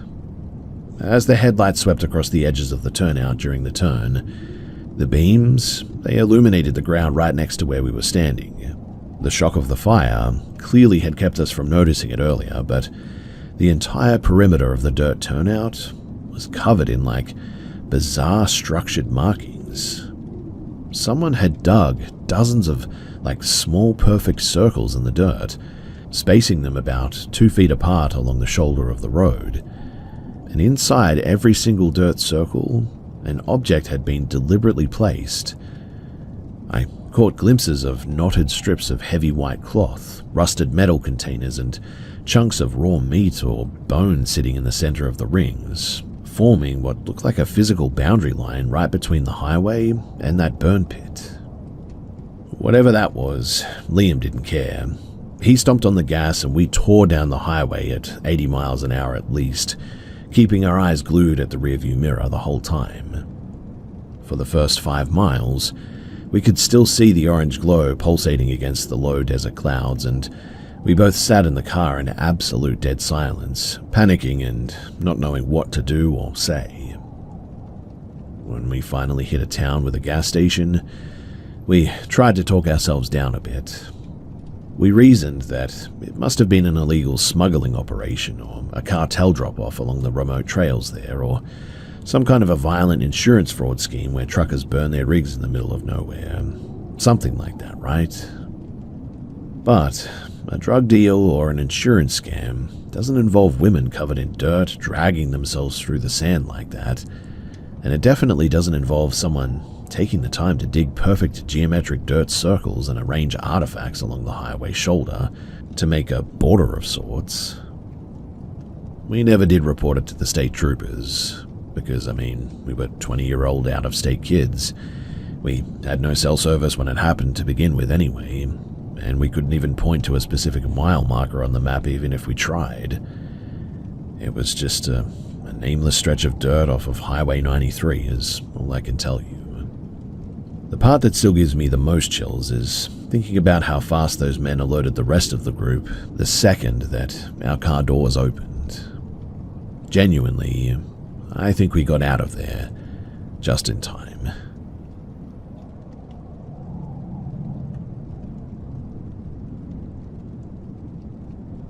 This happened mid-2023, and I still double-check my windows every night now, which I never used to do. I didn't think that it was that serious at the time either until I told a few people, and they basically said that I got lucky. So, at the time I was living alone in a small apartment, kind of one of those older complexes where each building has 6 to 8 apartments and they face each other across a narrow walkway. Mine was upstairs, and those stairs to get up there were right next to my front door. Directly across from me was another apartment with the exact same layout, so if anyone stood on either side of the stairs, they could literally see into the other person's place if the blinds weren't fully shut. Now, I'd been there for about 8 months by this point. I also had a cat, and because it got hot there, I would leave one of those windows cracked open, just a little bit at night so that air could move through. Not wide open or anything, but just enough for a bit of airflow. The blinds were also always down, but there was enough of a gap there that you could technically see in if you really tried, I suppose. But anyway, one Friday night, my boyfriend at the time, his name was Jake, came over, and we were just sort of hanging out, watching stuff on his laptop. Nothing crazy. But at around 10-ish, my cat starts really acting off. Not playful and not zoomies, but just really tense. Tail puffed up, pacing between the bedroom and the living room, and stopping and staring at the window like something was there. I didn't think much of it at first. Cats do weird stuff, right? But it didn't stop, and 20 or 30 minutes straight, it just kept happening. I got up to grab a drink, and when I opened the fridge, which is directly across from the window, I get that random intrusive thought imagine someone standing there looking at you. How creepy would that be? I don't even know why I thought that, but I looked, and to my absolute horror, there actually was someone there. Not like a shadow, or maybe it was something, but It was a guy's face, close, way too close, and he was positioned on the stairs outside of that perfect angle to look through the small gap in my blinds. We made eye contact for maybe a second. I slammed the fridge shut and went straight to the bedroom and told Jake.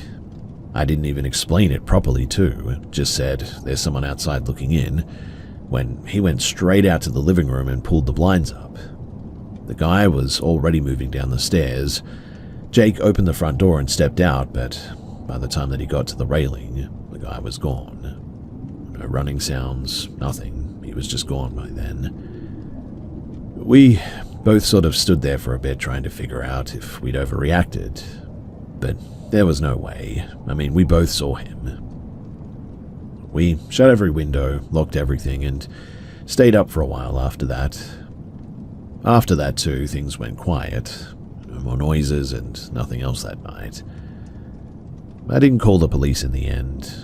Honestly, I probably should have, but I convinced myself that it was just some random creep and that he wouldn't be coming back. The next day, I go to work like normal. I get home at around 5 p.m. and it's still light out. I feel a bit uneasy, but I try to ignore it. My cat's been inside all day as well, so I go to open the bedroom window again just for a bit. And that's when I notice that the fly screen is gone. Not damaged and not loose, but completely removed. I checked the ground outside, thinking that maybe the wind knocked it off or something like that, but there was nothing there, and I know that it was there the night before because I opened that same window myself. That's when it clicked that whoever was looking in had probably been around longer than just that one moment. I called Jake straight away, then my sister, and both told me to call the police, so I finally did. Jake came over again, and we went to the unit across from mine because we'd seen that they had one of those doorbell cameras. Turns out that they actually had some footage, but not of him taking the screen. What they did have was a video from the night before of the same guy standing outside, first near their door, then moving across to my building and positioning himself on the stairs to look into my place. The timestamps lined up exactly with when my cat started acting weird too. The police came, took a report, looked at the footage, but basically said that unless he comes back or gets caught doing something more serious, then there's really not much that they could do. They told me to install cameras and to make sure everything stays locked. But here's the part that made it worse. So while we were talking to the neighbor, they casually mentioned that they'd seen the same guy a couple of times before doing the same thing to other units. Not breaking in, but just watching through the windows. So in other words, this wasn't random. I stayed there for another couple of months after that, but that changed everything for me. I locked windows, added cheap cameras, stopped leaving any gaps in the blinds. Thankfully, nothing else happened there after that, but I never did feel normal there again. I moved out as soon as my lease ended. Like I said, I never saw the guy again, but the fact that he knew exactly where to stand to see inside and had already taken the screen off of my bedroom window, that's what really gets me. He wasn't just passing by. He was deliberately testing just how far he could go.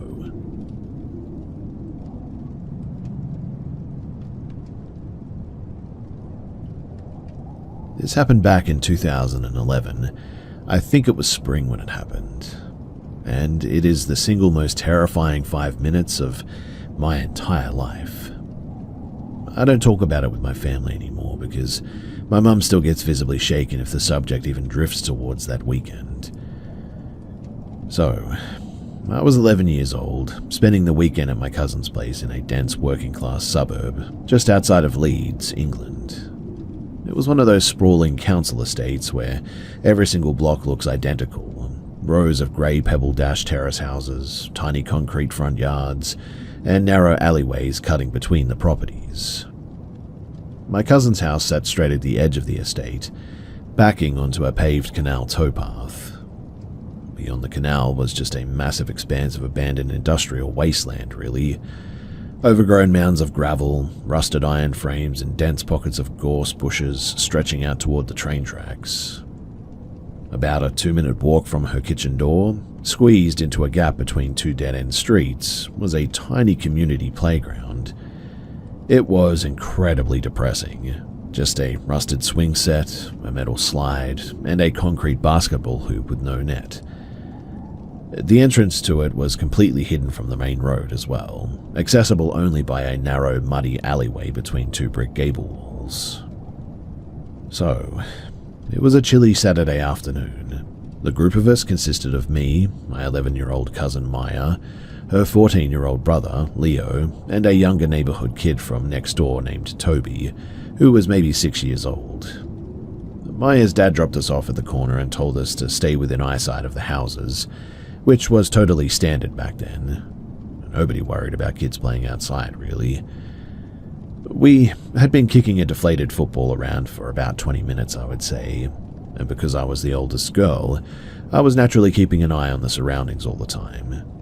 I was standing near the back chain-link fence that separated the swings from the canal path, while Leo and the younger kids were closer to the alley entrance.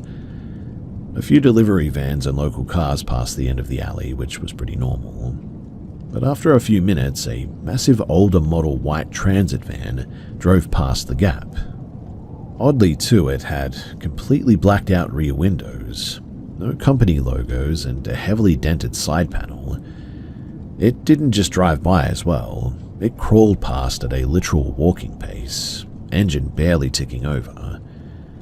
I noticed it because the driver was sitting incredibly low in the seat, but I just figured that he was looking for a house number or something. 2 minutes later, though, the exact same van coasted past the alley gap from the opposite direction. This time it slowed down in a near total crawl right in front of the opening. The passenger side windows were rolled down an inch, and I could see the distinct shape of a head turning to look down the alleyway toward the playground. My stomach did a weird sort of cold flip all of a sudden. I stopped chasing the ball and just stared at the street.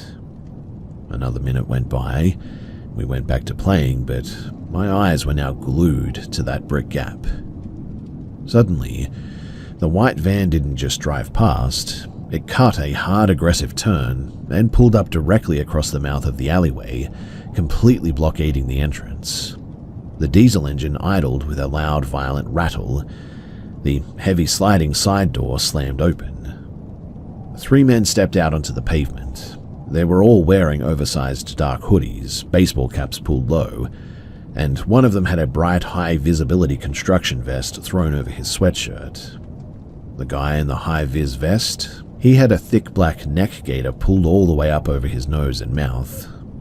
On a cold, dusty construction site, you wouldn't look twice. In a completely empty suburban alleyway leading to a children's playground, it looked entirely wrong. They didn't look around to check their phones or stretch their legs or anything. The man in the high-vis vest stopped in the alleyway first, raised a gloved hand, and pointed his index finger in a dead straight line directly at Toby, the 6-year-old. I couldn't hear the exact words over the rumble of the van, but he muttered something short and sharp to the 2 men behind him, his head snapping down toward us. Then they started moving down the alleyway. They weren't running yet, but it wasn't a casual walk. It was a synchronized, wide-strided march, their boots heavy against the asphalt. They were moving with absolute terrifying intent. In that exact moment, my brain completely bypassed logic and went straight into pure primal survival mode. Maya completely froze, her eyes wide, clinging to the swing chain. Toby just stood there, holding the football, looking totally confused. But Leo, thank God for his age, instantly reacted. He grabbed Toby by the hood of his coat, violently yanked him backward, and screamed at the top of his lungs, "Run!" The second that Leo screamed, the man in the high-vis vest broke into a dead sprint down the alleyway toward them. The entire scene erupted into pure panic. I didn't even look to see where my cousin or Leo went. I was already at the back fence. I scrambled under a loose section of the chain link wire, tore across the concrete canal path, and threw myself headfirst into the abandoned wasteland on the other side. It wasn't a manicured park by any means. It was a dense, hostile field of waist-high wild mustard weeds, stinging nettles, and thick briar patches. I didn't care about the thorns slicing my shins, though. I dropped flat onto my stomach in a deep, muddy ditch between two overgrown dirt mounds, pulling my dark jacket over my head and pressing my face directly into the wet earth. Within 5 seconds, I heard the heavy, rhythmic thud of combat boots hitting the gravel canal path just 20 feet from my head. There was definitely more than one person there. I held my breath until my lungs felt like they were about to burst, but above the sound of the wind, I heard a rough, breathy adult voice growl. She went through the fence, checked the bushes. Another voice, further down the path, shouted back, "Nah, forget it. The older lad went into the estate. We gotta get out of here." I lay frozen in that mud for what felt like 3 hours after that, but in reality it was probably maybe 90 seconds. I heard the boots sprint back across the canal path, followed by the distant echoing screech of tires spinning on asphalt as the van tore away from the estate. I was too afraid to go back through the playground entrance in case they were waiting on a parallel street, so I dragged myself through the briars along the back boundary line of the houses. I found a section where a wooded, sort of garden fence had a missing slat, jammed my feet into the timber, and hoisted my 11-year-old self over the top, tumbling into a stranger's vegetable patch. I didn't stop to explain. I sprinted down their side driveway and out into the main street. Leo, Maya, and little Toby, they were already huddling near a brick bus shelter 2 doors down from my uncle's house. Toby was crying hysterically, his football abandoned. Leo was hyperventilating so hard that he was nearly throwing up, his face entirely drained of color. We didn't say a word to each other. We just ran inside, locked the kitchen door, and threw the deadbolts. When my aunt and uncle came home later, we were so traumatized and overwhelmed that we completely botched the explanation at first. We just said that some scary older guys chased us out of the park, and because there were always local teenagers causing trouble on the estate, my uncle just assumed that it was antisocial behavior, yelled at us for crossing the canal path, and told us to stay out of the park for the rest of the weekend. We never told them about the van or the pointing. But later that night, while we were lying awake in the guest bedroom, Leo told me a detail that still bothers me. He said that the exact moment that the man in the high-vis vest started sprinting down the alley, he watched him reach into his front hoodie pocket and pull out a thick roll of like silver duct tape or something. That was the reason that Leo didn't freeze, and that's the reason why he grabbed the little kids and ran.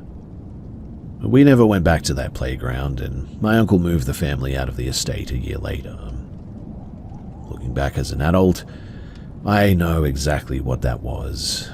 It wasn't a neighborhood prank, and it was not a scare tactic. It wasn't a misunderstanding either. It was a highly organized, targeted attempt by 3 grown men to snatch a child from a hidden park. And the speed at which that afternoon devolved from a normal Saturday into a complete nightmare is something that I will never forget.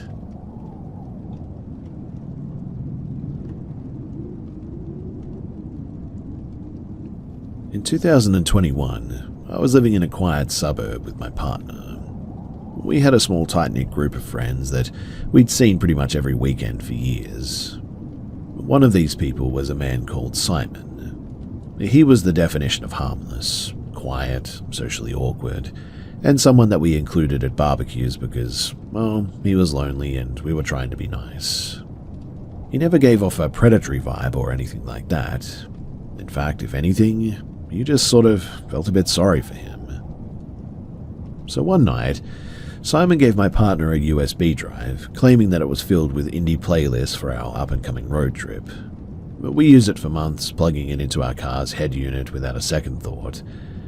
The ghost in our house as well didn't manifest in shadows or fog or anything. Instead, it manifested when we decided to clear the drive for new files. So when my partner plugged it into his laptop, he noticed the storage was nearly full, despite the drive containing only a few dozen MP3s. He dug into the system settings and he found a hidden directory that didn't appear in the main file browser. Inside were hundreds of image files. At first, too, they looked like random internet screenshots of local news anchors, random women from public social media profiles, and street view captures. But then, the realization hit us like a physical blow. The subjects were our friends, people from our group chats, and then there was also me. Some of the photos had been crudely edited with drawing software, zoomed in on specific features or distorted in ways that felt deeply sickening. But the second folder, that was what broke me. These were not internet downloads, they were original photo files. They were of me and a few other women in our circle. Some were taken in public, sitting at a cafe, walking into a shop, angles that meant that we were definitely being tracked. Then, the images shifted to the private. They were photos of me from outside of our house, but through our bedroom window. There were dozens of them too, spanning weeks, showing me in different sleepwear, proving that this had been going on for a long time. In one, a blanket had been peeled back just enough to see what was underneath, if you catch my drift. In another, his hand was visible in the frame. I stared at the screen, my heart pounding, trying to remember if I had ever seen anything, but I hadn't. Suddenly, though, the coincidences of the past year were not coincidences anymore. My handbag had vanished from my car without a trace one day, the crunching of gravel outside of my bathroom window while my partner was at work at one point, the feeling of being watched when I was home alone sometimes. It was all a pattern. When we confronted him through text, he didn't even deny it. He sent a detached, pathetic message claiming that he was in a dark place and had become obsessed. He framed it like a tragedy that had happened to him, rather than a violation of our privacy and safety. What hurt as much as the breach, though, was the reaction of my partner at the time. While he was disturbed, he lacked the immediate, absolute urge to burn the bridge. He treated it like a boundary issue rather than a violent violation. When we eventually broke up, I discovered that they had been in intermittent contact, a betrayal that made me feel like I was losing my grip on reality at the time.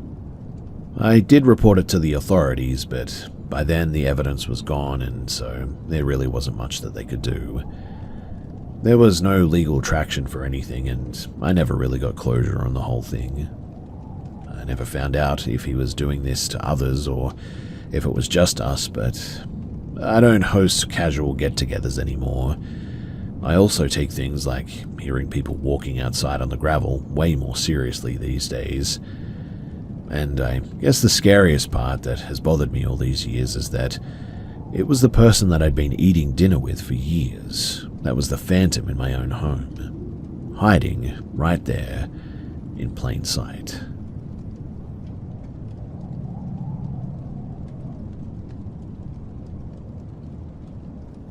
In late 2022, I was working at a 24-hour service gas station in a quiet, sprawling town in a pretty rural area.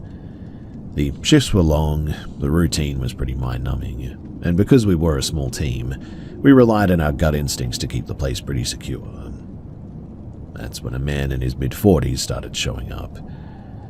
At first, he was just another regular face, but the dynamic shifted pretty quickly. He didn't come in to buy fuel or snacks. He walked in, stood by the entrance, and scanned the floor until he locked eyes with me. If I was on duty, he would loiter for an hour, and if I wasn't, he would turn around and just walk straight out again. At first, the interactions were just bizarre, but normal enough to just sort of brush them off, I guess. Questions about my name tag, comments on my appearance, or odd inquiries about whether I was actually working there. I treated it like any other retail creepiness, Keep the conversation short, keep moving, and don't engage. But he became a fixture. He started following me down the aisles while I was restocking, standing just a few inches behind me to ask repetitive, pointless questions.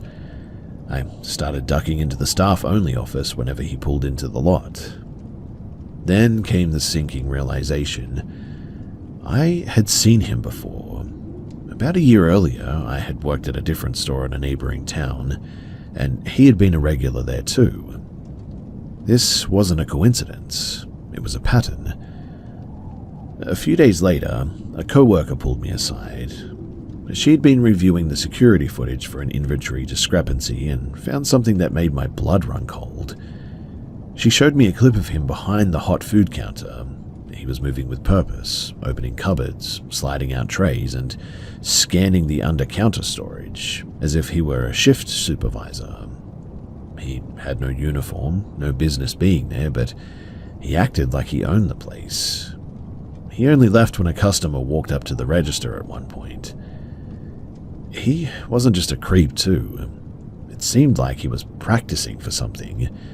He was playing staff to see how much access that he could get before being questioned. We started monitoring him obsessively on the cameras after this.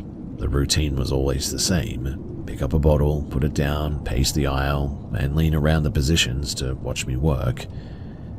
He'd stand by the cold drink fridges for 10-15 minutes at a time, never making a purchase, just tracking my movements like a predator mapping a territory. I stopped talking to him entirely after that. I gave him zero acknowledgement. It only made him more aggressive in his observations, though. He began standing near the glass partition, leaning his head just far enough to keep me in his line of sight all the time. My co-workers were terrified. One of them told me that a girl who had worked 3 months prior had been handed a note by him, apparently, while she was in the staff-only area, which meant that he'd been slipping behind the counter long before even I arrived. We finally forced management to stop treating him as a quirky regular and started the process for a formal ban. While we waited for the paperwork, I ran his name through the public databases, and it wasn't just creepy. Apparently, this guy had a violent history, older documented charges of assault that had been scrubbed from his current presence but were very real. He wasn't a lost soul after all. He was dangerous. The tension broke 2 weeks later when the police arrived at the gas station. He'd been picked up after an incident at a different station, 40 miles away, and he'd done the exact same thing. Loitering, watching the staff, and wandering into staff-only zones until he was confronted by an employee. When they challenged him, he actually attacked them as well. The victim ended up in the hospital, and he ended up in custody. The police confirmed our fears too. He was working up to an escalation point, apparently. The pretending to be the staff, the pacing, the constant watching. He was testing the boundaries, seeing how much control he could exert before he finally snapped. Management finally issued the ban and handed over months of footage to the police, but I couldn't go back after that. Every time the bell above the door chimed, my heart would jump into my throat, expecting to see him standing by the fridges, and so I quit shortly afterward. It taught me the hardest lesson in life, though.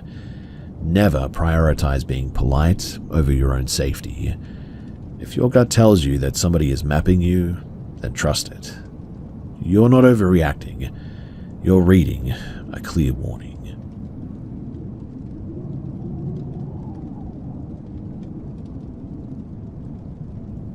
In the summer of 2021, I was back in my hometown in the north of England for university break, working late-night shifts at a pub in the city centre. One Tuesday, I finished a trial shift just after 1 in the morning and started the familiar bike ride home. The route was a standard quiet stretch of Victorian terraced housing, illuminated only by intermittent flickering streetlights and the harsh, buzzing glow of a 24-hour convenience store at the top of the hill. I was crawling up the incline, my legs burning, when a sound drifted out from the darkness of a front garden hedge to my left. It was a forced, jagged whisper. "Help! Knife!" I kept pedaling for 10 seconds, my brain frantically trying to rationalize it as a prank or a misunderstanding. But the image of someone being in actual danger overrode my fear. I stopped dead in the middle of the road and I looked back. A woman was peeling herself out of the thick private hedge. She was shaking, her face pale and flushed with adrenaline. She rushed toward me in the middle of the street, keeping her voice low and frantic, telling me that a man was nearby and that he had a weapon. I pulled out my phone and dialed the police, keeping it on speaker. She stayed pressed right against my shoulder as if the physical contact was the only thing keeping her from collapsing. She told me that she'd been sitting near the convenience store for a smoke when a man approached her. He hadn't started with threats, he had started with a helpful, overly familiar demeanor, asking if she was okay and feigning concern. When she tried to walk away, he had insisted on showing her a shortcut through a dense, unlit parkland area behind the shops. When she refused, his tone had flipped instantly. He told her that he had a knife and that she was going to go with him whether she wanted to or not. She had thrown her bag at him, sprinted into the darkness, and drove into the first garden hedge that she had found. We stood there in the center of the road, scanning the dark gaps between the terraced houses, feeling the heavy, suffocating silence of a neighborhood that was fully asleep and completely unreachable. It didn't feel quiet. It felt like we were being hunted almost. The police arrived in under 6 minutes, thankfully. They separated us, took our statements, and swept the surrounding alleys and the parkland path. They didn't find anyone, but they were grim and thorough. My dad drove over to pick me up and my bike as well, and I didn't return to the route after dark for the rest of the summer after that. Months later, though, the pieces sort of clicked into place during a conversation with a local acquaintance.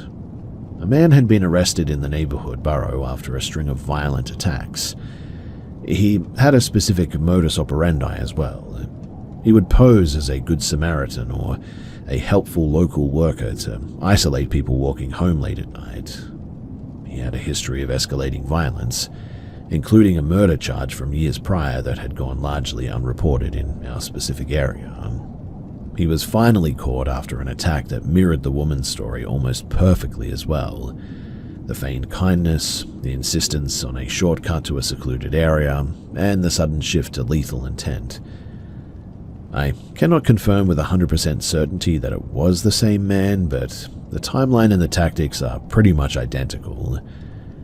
Which also means that if that woman hadn't have trusted her gut and fought back, and if I hadn't have made the choice to stop and turn around, the shortcut that he had offered probably would have been the last thing that she ever saw. I still ride that road during the day, but at night, the silence there now feels less like peace and much more like a warning.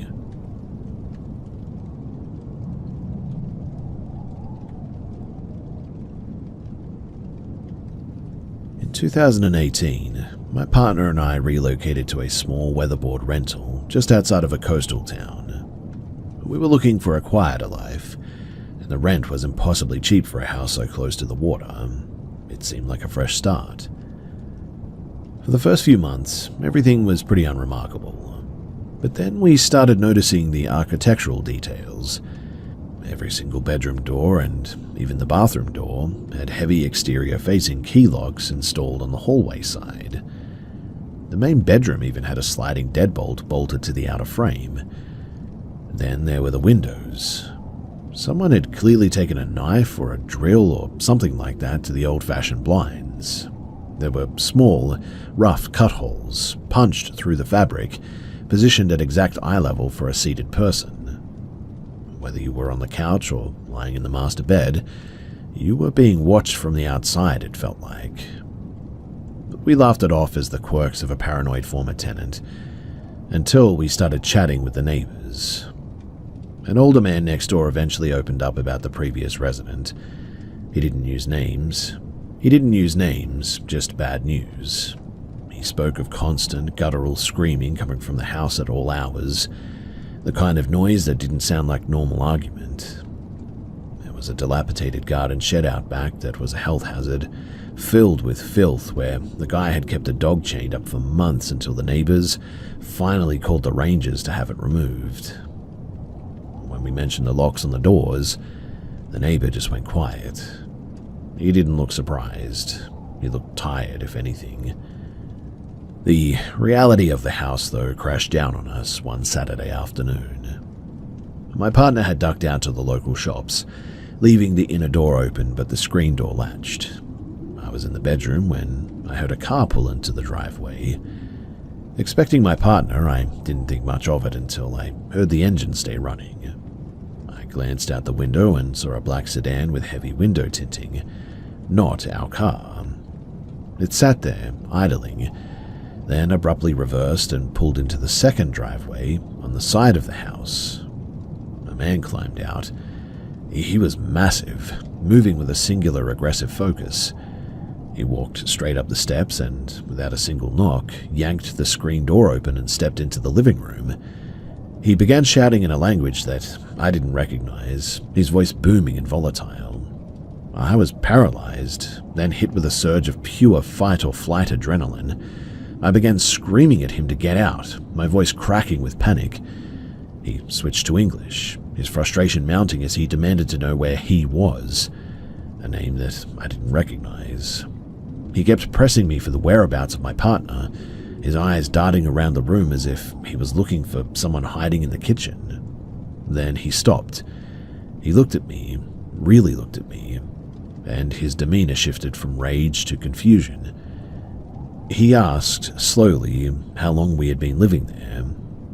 When I told him that it had been a few months, the fight just drained out of him. He muttered an apology and walked out of the house as quickly as he had entered. I was shaking so violently that I could barely unlock my phone to call my partner. As he pulled into the street, he saw the sedan turning a corner. Being reckless, he followed the car and pulled up alongside of it. The man was calm now, telling my partner that the previous tenant owed him a significant amount of money and had been dodging him for a year now. He had visited the house so many times while the previous guy lived there that he assumed that nothing had changed. It was a terrifying, hollow apology, but over the next year, the legacy of the house continued.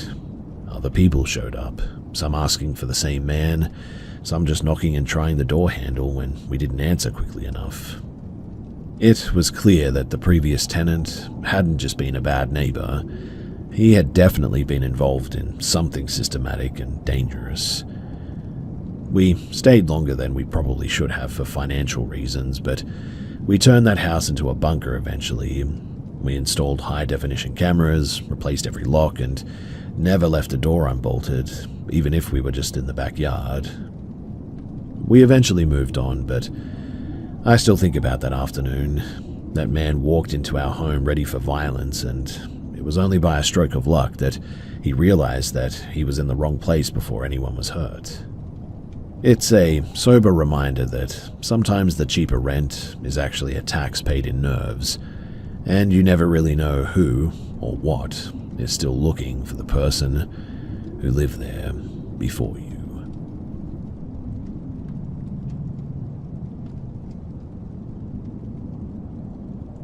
When I was little, my parents bought the house that belonged to my dad's grandparents. I'm not sure how long the home was in my family, but I do know that my grandma lived there as a little girl. Now, when I was little, tiny in fact, I slept over my aunt's house for the night and my brother went to his uncle's house.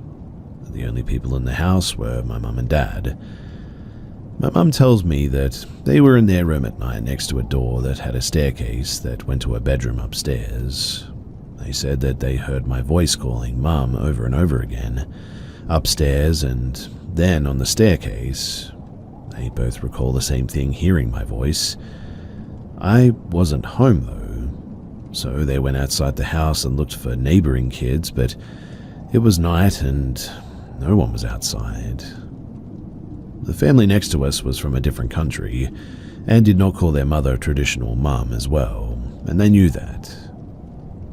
Eventually I grew up a bit and I was going through puberty in this house, so I was already losing my mind as a kid, but I recall some very concerning moments in my young life there. I lived upstairs in that room, and I was going through it as one does, but I was only about 9 and thought about putting something on my neck and floating, if you catch what I mean.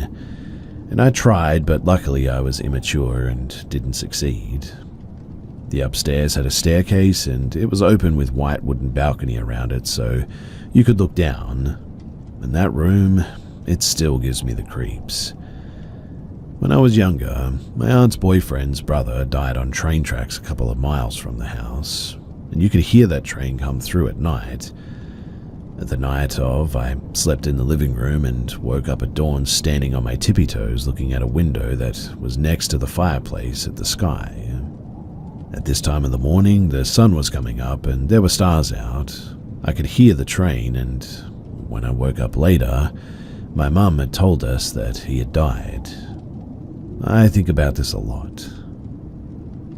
On another occasion, I was in my upstairs room and we had it split down the middle. My sister's crib was by the stairs and I was on the other side of the room.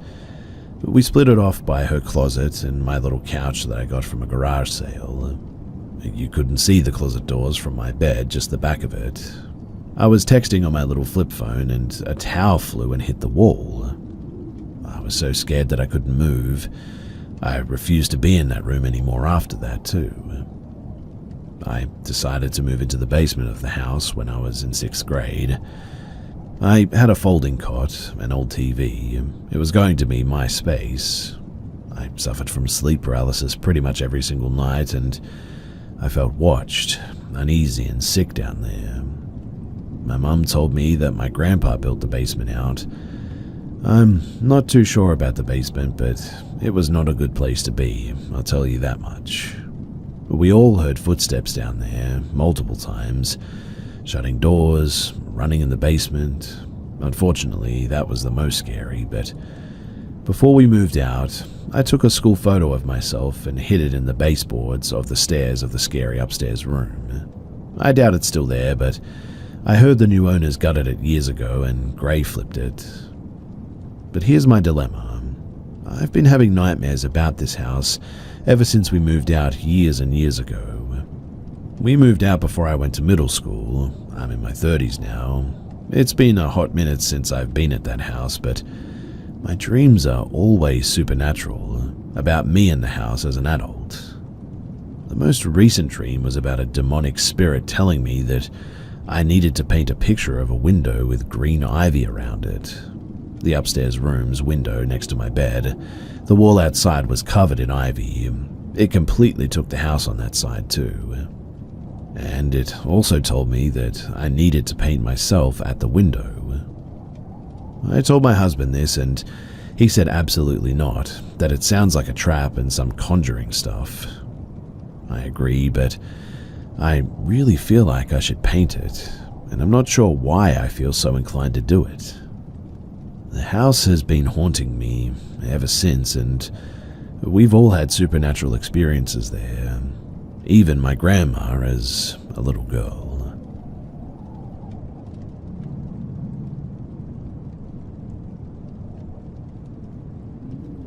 So there's this one time that I was playing with my toys in the basement of my parents' house.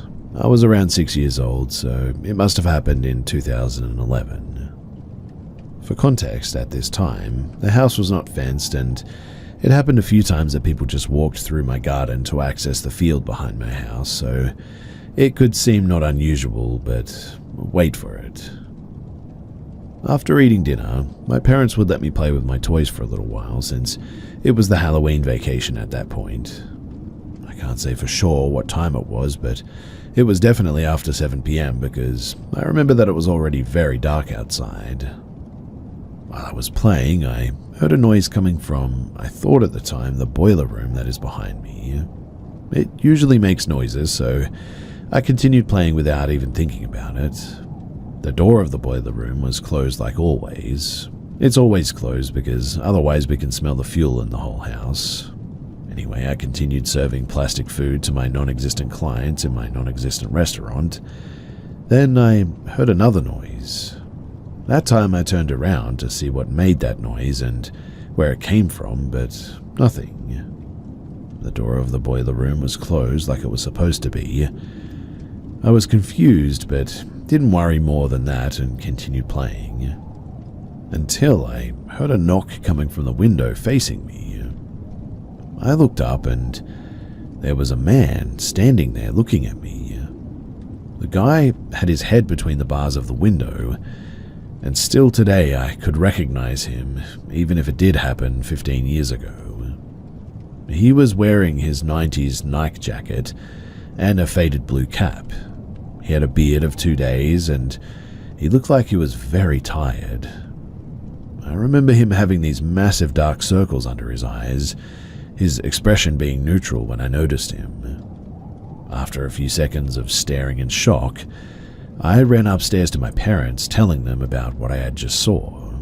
My dad immediately ran down to the basement. He grabbed a hammer and got out ready to attack the guy if needed. But by then, the guy had just disappeared into the darkness. My dad even went to drive around the village that I live in to look for him, but we never did see him again. We believe that he probably ran through the field behind my house. These events, though, honestly traumatized me at that age. I was having a lot of nightmares, dreaming of this almost every night for a while. I had night terrors because of this, and still today I'm pretty terrified when I'm in this basement. It always just gives me the chills and makes me want to run upstairs as quickly as I can.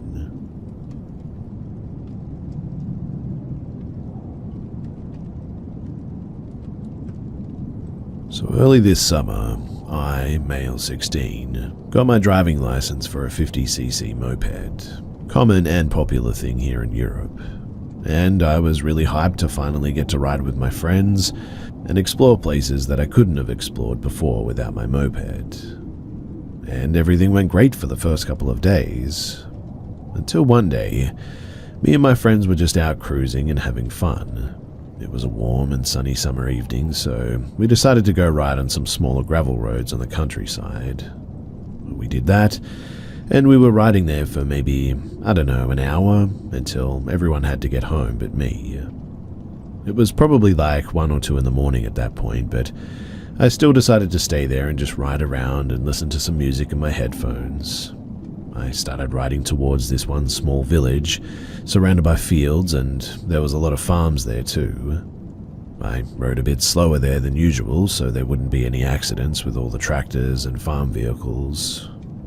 But after I got through the village and closer to a bigger road, the sun was almost gone and it was getting really dark outside.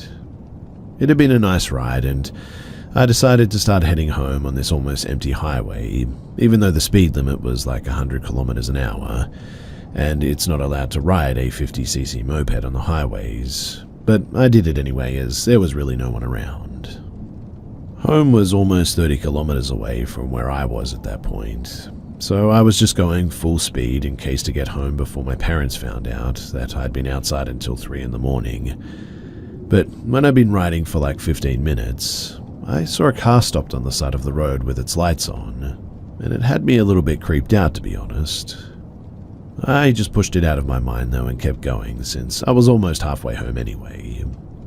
But after a few minutes, I noticed the car from earlier speeding up after me, and since I have a moped that only goes like max 80 kilometers an hour, the car caught up to me pretty quickly.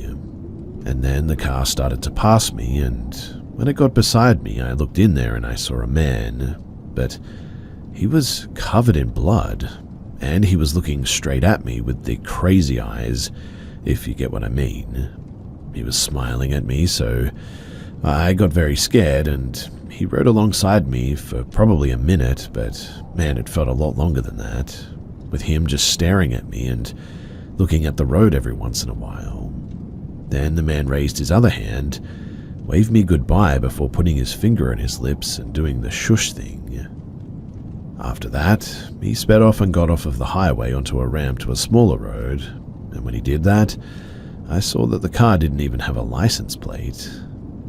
That was a super creepy experience, and I don't know why the man was covered in blood, and why he had been parked on the side of an empty road at 3 in the morning. But what I do know for sure is that he's definitely not somebody that I would hope to ever meet again.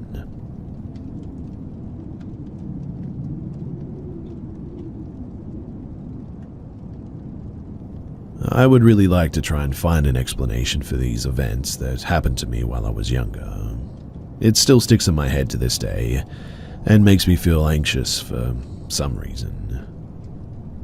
So while I lived with my mother, she said that she had experienced quite strange things happening in her house, from the kettle turning on randomly, even whenever we got a new kettle, to her just feeling uncomfortable during the night. When I got to about 10, I believe, one night I got up to use the toilet, and I remember seeing a man standing in our hallway, which really scared me. I ended up screaming for my mum to help after running back to my bed. I remember telling her what I saw and her actually believing me, which I think helped me cope a bit. Another time, which this one still scares me the most, it was around the time I was 14. I was in the same house, and it must have been about 6 in the morning. I woke up to a strange feeling, like somebody was watching me from next to my bed. The way my back was facing, I couldn't see though. I slowly turned to see a shadow silhouette standing right next to me, faceless. I didn't make a noise or anything, but I punched where the silhouette was, and then when I released, I just sort of laid back down straight away in a fetal position, because a very strong feeling of fear and anxiety washed over me. I couldn't move as I thought that it would do something to me. I stayed there like that for about 20 minutes and slowly turned to find it not there anymore. After I moved into my grandparents' house at about 15, I started to feel the same feelings I felt at my mum's about 2 months in. And one night, I heard what sounded like bare feet running to and from my bedroom door to the back outside door. It was a wooden floor and it was quick, like it was running, and then it would just sort of stop dead right outside of my door. Then it would wait for a few seconds and start running again. I texted my grandma asking if she or my grandfather were walking around. Luckily, she normally wakes up to text, so she replied no, and I then said, could you please come down the stairs with our dog and turn the lights on? As soon as she walked out with the dog though, I could hear my dog barking and then my grandma walking up to the door. And these were completely different footsteps. Weird stuff would happen all the time too, and I always felt like something was watching me. I invited my girlfriend over one time when me and her were 16, and she stayed the night with me. At about 1, I could hear the footsteps again, so I woke her up and said, "Can you hear that?" Without saying anything, she listened, and then nodded at me yes. We did the same thing and texted my grandma, asking if she was moving about the house, and she said no again. But this time, I got the courage to swing open the door. I guess I was trying to act tough in front of the missus, but when I did this, there was nothing but a cold feeling of dread. There are 2 more times I had experienced something. One time I was having strange dreams of being tickled in my sleep. I woke up to still be feeling this feeling and started freaking out as I'm awake and feeling somebody tickling my body. I leaned over my bed, not sure why, but I looked at the floor in the pitch dark, when out of nowhere, this strange blast of air, which felt like when you sort of stick your head out the car window at a high speed and you can't hear, hits me in the face. Obviously, I didn't sleep for the rest of that night. The last incident happened, though, when I came back from living in Scotland. Interestingly, too, in Scotland, I had no issues at all. Anyway, I had pulled up to my grandparents' house with my ex-girlfriend, and we were just having a chat in my car.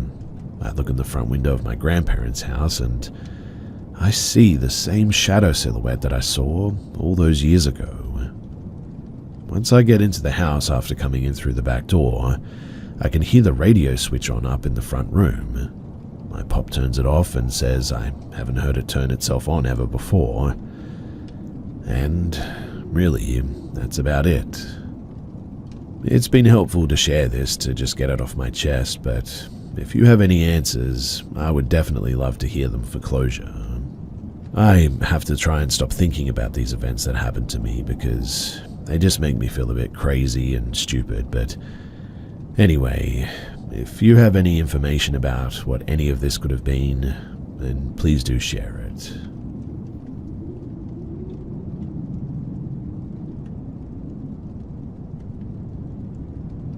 My neighbor Tom rents his home and he doesn't seem to work. He just sort of sits on his porch smoking pot most days.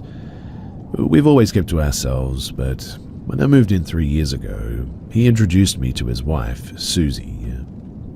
She didn't say anything and quickly just went back inside. After that, I only ever saw different women coming and going, so I figured Susie was either made up or not really his wife since I never saw her again. But today, for the first time in 3 years, I saw Susie outside. She looked like she hadn't seen sunlight in years. Pale, mentally unwell, and staring at the ground. She might even be disabled, I'm not sure. As I pulled into my driveway, Tom quickly rushed her back inside though. Now, I'm really concerned that she's been kept inside all this time. Am I overreacting, or is this something that I should be worried about? Also, Tom has several vehicles, but only one is ever at the house at a time. A beat-up red Tahoe, a nice truck, a van, and a new silver Tahoe. It changes depending on the day or the week which one he's driving. But I've always found it odd, especially since it seems like he doesn't work, and I initially wondered why Susie never had a vehicle.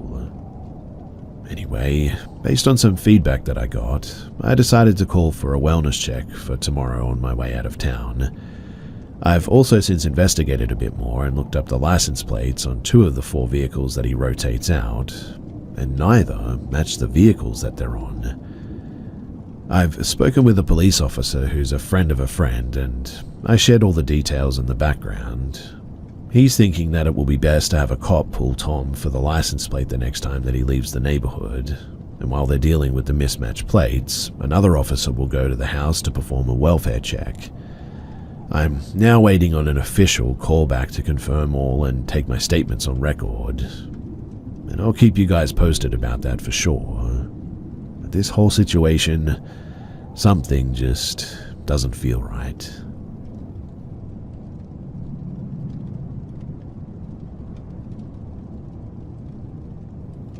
Me and my best friend at the time, we came from some pretty abusive home lives.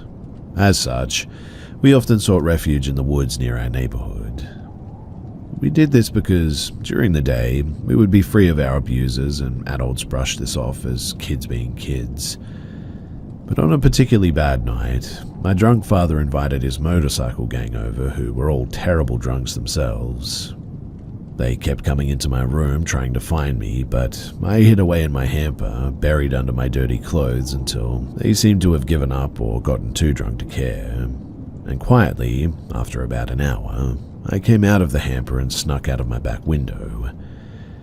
We lived in a slab ranch-style house, and my back window went into our backyard, which was unlit and sealed with the exception of a small gate that was blocked by their bikes. I snuck over to the back fence, picked a corner, and climbed over it, tossing myself to the other side. The neighbor behind us watched me cut through his backyard, as he had many times, and let me be. We lived in a village, so everybody sort of knew about my dad, but would never do anything about it. Anyway, I ran to my best friend's house, a mere 2 blocks away, but when I arrived and tapped on her window, her own abusive parents were asleep. Since I couldn't come in and she didn't want me to be outside alone, she climbed out of her window, and the 2 of us walked to the woods. We settled next to a water reservoir meant to store rainwater in case of flooding, and we sat on the hill far from the road's view. She pulled out some snacks that she had brought with her, and we began conversing as 2 teenagers do about this and that. It was about 20 minutes later or so that we heard shuffling from inside of the reservoir. At first, we thought maybe a deer had jumped the chain-link fence. Rare, but possible. So we just sort of tried to ignore it. But then it got louder. It was also unusual movement, like a dragging almost, or a scraping sound against the brush. Though these woods were usually empty, especially near the reservoir where we were, save for typical animals, we became concerned that maybe there was another human around out to spook us, or worse. We slowly gathered up our snacks and we moved on from sitting to a sort of crouched position. Once we stood up, we could see, though, what looked like a woman laying against the side of the reservoir's wall, which had a steep incline made of brush and thin twiggy sort of trees. My friend and I became a little bit concerned at that. The state of her clothes, a light-colored dress, had tears and dirt everywhere. She herself looked absolutely soaked, despite it not having rained in months, which is typical for mid-November in my state. Are you okay?" my friend asked in her direction. "Do you need help?" I asked after a little bit of silence. Nothing. The woman didn't move, didn't say anything, and for a moment, we didn't know what to do. It honestly looked like she needed help, so we didn't want to just leave, but, who would we go to? Would she be here if we found help and came back anyway? My best friend and I began to whisper possible options to each other when the shuffling crawl resumed. We turned and looked at the woman's direction, but she wasn't crawling anymore. Instead, she was now sprinting towards us. She was going fast enough that the long disheveled hair that had been obscuring her face moved behind her, and her dark, swollen face was now visible. She had blue lips, white milky eyes, and began to screech all of a sudden. My best friend and I absolutely booked it. We ran as fast as we could to the streetlights and their orange glow, and we could hear her until we crossed the street, and then just silence. We turned back and looked at the fencing, huffing and puffing, looking for any signs of her. We saw nothing though, and began to talk about how it was probably a senior teen messing with us or something. But then we saw her again, standing inside the fence, just staring at us. The orange glow of the lights hit her, making her features seem soft, if not still unsettling. I took a step in her direction, believing now that she was probably just some sort of crazy homeless woman. She was behind the fence, and the time that it would take her to climb it made me confident. I spoke to her. I told her that she was a creep for scaring us like that, and that it wasn't our fault that she was homeless. I did the front-end motion with my shoulders, if you know, you know, and shouted for her to not be so reckless and mean. This must have made her angry too, as a part of me knew that it probably would have, but she started to rush the fence again. It was a tall fence, so I knew that we could duck through some yards to safety before she hit the ground on the other side. I watched her though, daring her, but she got to the fence and didn't climb it. Instead, she moved through the chain link fence as if it wasn't even there. At that, my best friend grabbed me and we started booking it back towards her house as fast as our legs would carry us. We heard one shout from the woman, a blood-curdling scream, but it sounded like it was fading in the distance, and soon she was gone. We never went back to the reservoir spot after that, and we only ever returned to the woods during the day. After that, the paths and the trails, they just no longer felt safe, and everything had a weird stillness or quiet about it. But we no longer heard birds or bugs, and it never felt safe there again. We were 16 at the time that this happened, and I've long since moved from that village. I went off to college, in fact, living in a suburb and then to a large city, and I'm actually packing up to move out of state entirely. The house that I'm leaving is near a lake, and packing up my life has meant keeping some odd hours. And for the first time in, years, I found myself up at night and moving boxes into the garage. I stopped and I took a look at the lake on my way back to the house, but I froze because I could have sworn that I saw that same woman crawling on her belly, dragging herself up the side of the lake through the mud that sat on the edge. In an instant, she was gone, and I don't know what I saw, but it was creepy enough that I rushed back into the house instantly. I'm not sure what this means, but my aunt is coming to sage the house and our things after this. She's also insisting on doing it for our new place before we move anything in. And, to be honest, I think I'm going to let her. I wanted to tell my best friend about all of this, but unfortunately she passed away a few years ago, and, well, that's another story entirely.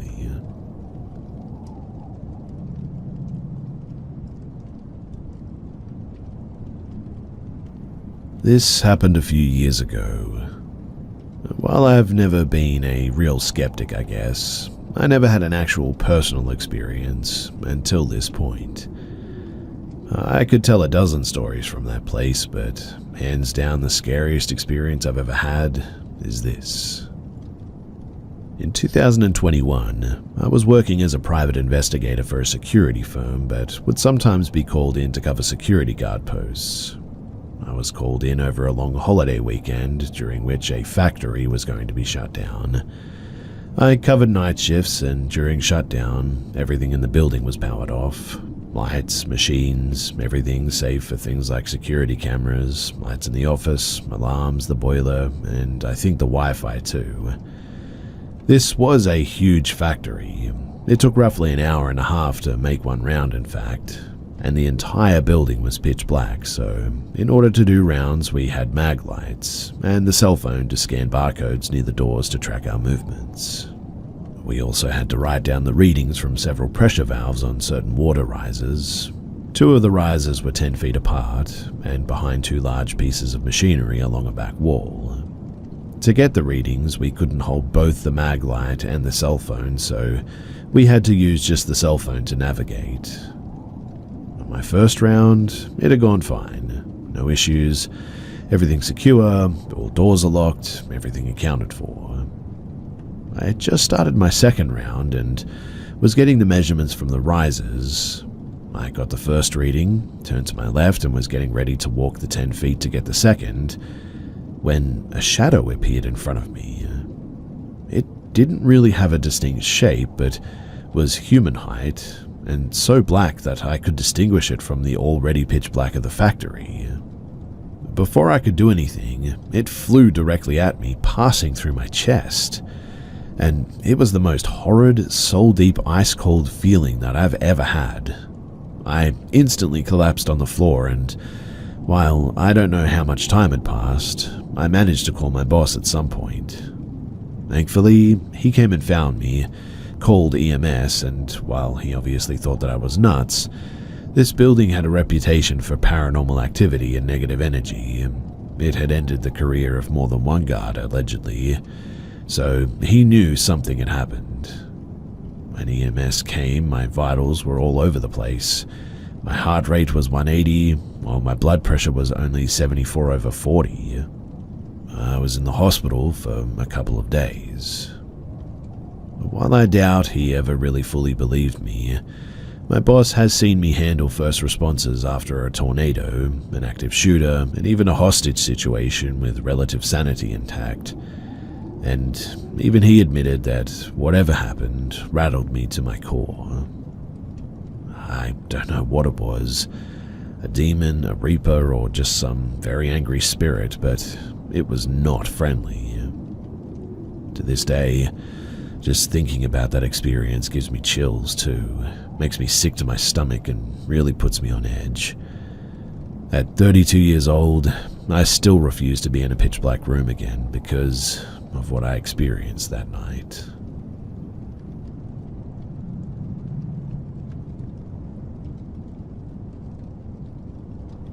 First of all, let me start by saying that I'm just some regular guy who thinks that, yeah, spirits are real and I believe in God, but I never think about any of this stuff or am spooked by it either. If I hear a strange noise while sleeping, I ignore it and just carry on. I honestly pay it no mind and go about my days just normally, but something I witnessed about a year ago, it still bothers me until this day, and I randomly think about it from time to time. It was a regular day, and I was driving home at night like I always do. I'm going down a residential street that's about a few blocks from my home. I've driven down that street like maybe 1,000 times or more. Think of a 2-lane street each way, wide street with gated communities on both sides. I want to say it was around 9:30 at night. I was driving home from my son's baseball practice. My son was sleeping in the back seat. I make a right turn into that street, and traffic was a lot lighter than usual. If I recall correctly, it was one car quite far away coming my direction, and perhaps 1 or 2 cars in a distance behind me. So as I'm driving down the street, I notice what appears to be a person walking on the sidewalk on my right-hand side. He's walking towards the same direction that I'm driving, so I can only see his backside. And I say his because it had the body frame of a male, as it was tall, lanky, and medium hair that reached its shoulders. He was also wearing something like a black hat, skinny figure, black pants, black shirt. If I had to guess, maybe around 6'4", 6'5". I keep driving, and as I get closer to this person, perhaps around 20 to 25 feet away, I was suddenly completely stunned. This person turned around as it saw my lights approach, but in a very quick and vulgar way, like when somebody calls you over and over, and you turn around and say, "What?" Well, in that kind of way. And let me tell you that whatever it was not human. And no, it was not a mask. If it was a mask, it was more real than what CGI can do in movies nowadays. It was this monster-looking face, alone on a sidewalk in an empty street. It turned around, saw me, and stared at my car as I drove past it.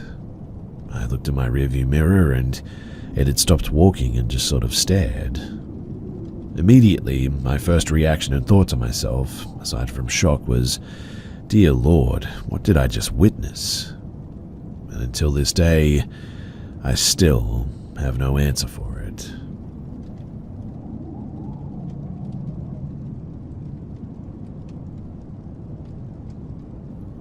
So this happened about 5 years back. I was dating a girl who was prone to violent outbursts without warning. Her choice in decor was all dark and twisted paintings, a satanistic Bible as her coffee table book of choice. At times, she was a very sweet and loving person, but would switch on a dime to her outbursts. She even once pulled a knife on me, cutting my hand when I tried to take it from her. One night, though, I was staying over. We were laying in bed watching movies and relaxing. I went downstairs to the kitchen to grab a drink from the fridge. The kitchen was dark, just lit up from the light above the stove. I opened the fridge door, reached down to grab my soda.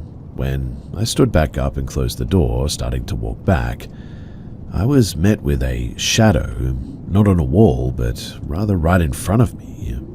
It was taller than I was. I kind of jumped back in fright, only to have it disappear in front of me. Walking back to the room, I was a bit confused and rattled, I guess. At first, I tried to play it off as my shadow, but the placement was just all wrong, let alone it not being on a wall. I get back into bed clearly shaken, not wanting to say anything. I didn't bring it up. But then she asked me what was wrong, and I said, "Nothing, I just got a bit of a fright." She replied with, "You saw it, didn't you?"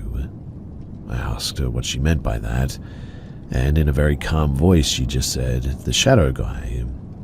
She claimed to have been seeing it most of her life, and it wasn't something to worry about, allegedly.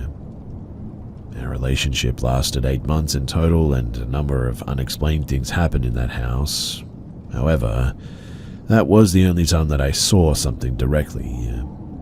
There were other instances of things happening, mostly when we would be fighting and screaming. From the sounds of footsteps coming from upstairs to one time hearing a loud crash from the upstairs bathroom. We went to investigate and found that all the soaps and the shampoo bottles in the shower, that they had found their way onto the floor despite being on tiled shelves. She never seemed worried or upset when these things would happen, which is a bit strange, I know, but still to this day I really question, what I saw that night.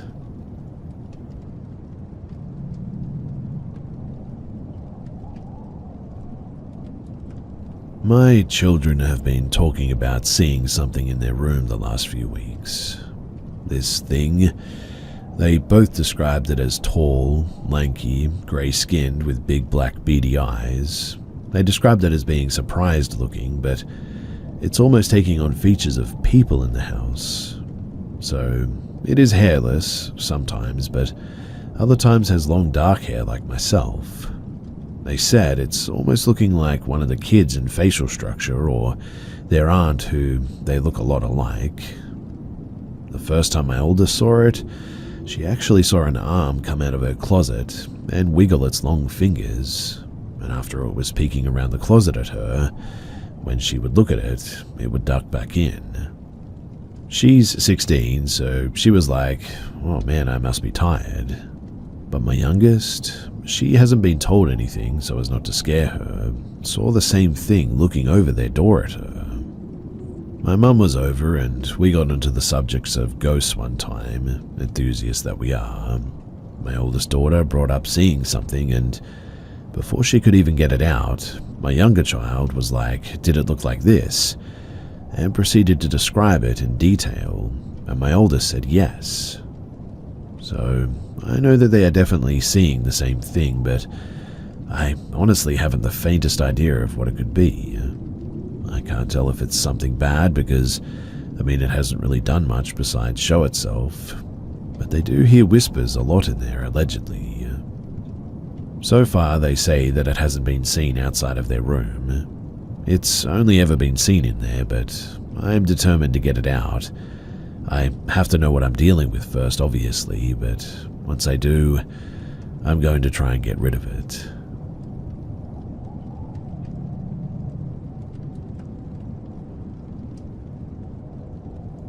So this may all seem insane or delusional, but I would really love to get someone's feedback on this, a second opinion at least. This entire thing is true, I can assure you that. I've never stopped thinking about it or wondering about this night too. So, in 2021, I moved into the house that I currently live in. I'm renting it. The house was built in the 1950s, from what I can gather through records. All seemed fine when we first moved in, except for the red room. Upstairs, there is a triangular attic-type space, painted completely red. It gave me terrible feelings of dread when I first walked into it. For months and months, I left it empty too. I wouldn't venture into it. My mother, who is a Christian but does not believe in ghosts, came to visit the house when we moved in. She walked into that room and said, "Oh my goodness, you should consider having our pastor come see this and pray," because she also got the dreadful feelings. Our bedroom is downstairs below that room, and at night, I would always hear like walking or creeping up there and lay awake sort of scared. But then it all went downhill. You see, as I got into bed one night, I heard an echo or young sort of female type voice whisper my name directly in my left ear. I froze and went completely cold. Waking up my partner in a panic, he shrugged it off. The next night, I heard the same voice, but coming from the next room, saying hi. I tried my best to ignore these things until one of the scariest nights that I've ever had. I was upstairs. My office is directly beside the red room, a door separating them. I was at my vanity taking off my makeup when the red room door slowly opened. Over the months, it would randomly open quite often, scaring me a bit, but my partner just blamed a draft, even though there wasn't one. But I tried to ignore that door. But that was when I heard loud footsteps downstairs walking around through the house. Assuming it was my partner at first, I finished my skincare and came down for bed. The whole house was dark, so I thought, that's weird. I just heard him walking around.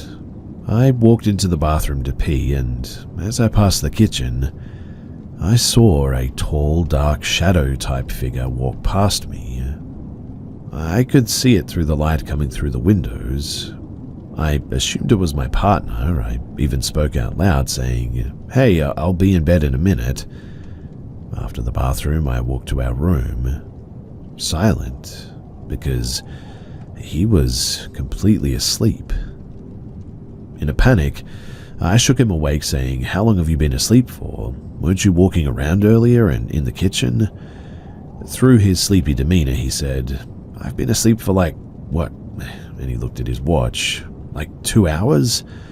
And rolled back over. I went completely silent and cold again. I turned around to face where the kitchen was, and I saw nobody. But I was completely terrified by now. I quickly climbed into the covers and tried to wake him to tell him that we needed to check the house because somebody was in here. He didn't listen though and said to just go back to sleep. I turned my face and I saw a tall figure standing directly over him beside the bed on his side. At that, I couldn't hold it in anymore, and I let out a massive scream and grabbed him. This made him wake up, confused and asking, "What's wrong? What's wrong?" I cried and said that I just saw a person again over him. And when I said that, he jumped up and checked our whole room, under the bed too. He said that there really isn't nobody here. He's a skeptic, always has been, never was afraid of the house. And well, that all changed once he got back into bed. We laid there, and as I finally started feeling less afraid and drifting to sleep, a loud bang like a stomp on the ground or dropping a brick was heard. The sound came from the floor on his side of the bed, right where I had seen the figure. He immediately was shaken from his sleep and screamed, "Okay, what the heck was that?" I could tell that he was afraid. I'd never actually seen him afraid. I started to panic, saying that I told you there was something there. Crying a little bit now, I really didn't know what to do. He immediately went around checking the entire house, making sure nobody had actually broken in. He got back into bed and I said, "You know that it wasn't a person, right?" He didn't know how to respond. This is all 100% true. It happened early last year in 2023. After this event, we moved our bedroom to another room across the house and turned the old one into a bonus room. Since moving our room, nothing has happened since, which is a bit bizarre. I wondered if the entity or whatever it was feeding off of me easily because I was sleeping directly below that red room. I'm not sure, but since then the only occurrence has been the red room door opening, the doorknob rattling a bit too. I now rebuke whatever it is when this occurs. I'm not the most religious, but I very loudly and firmly let it know that it's not welcome and it needs to leave me alone. So, I'm here to get your thoughts about what all of this could be and what you think that I should do about it.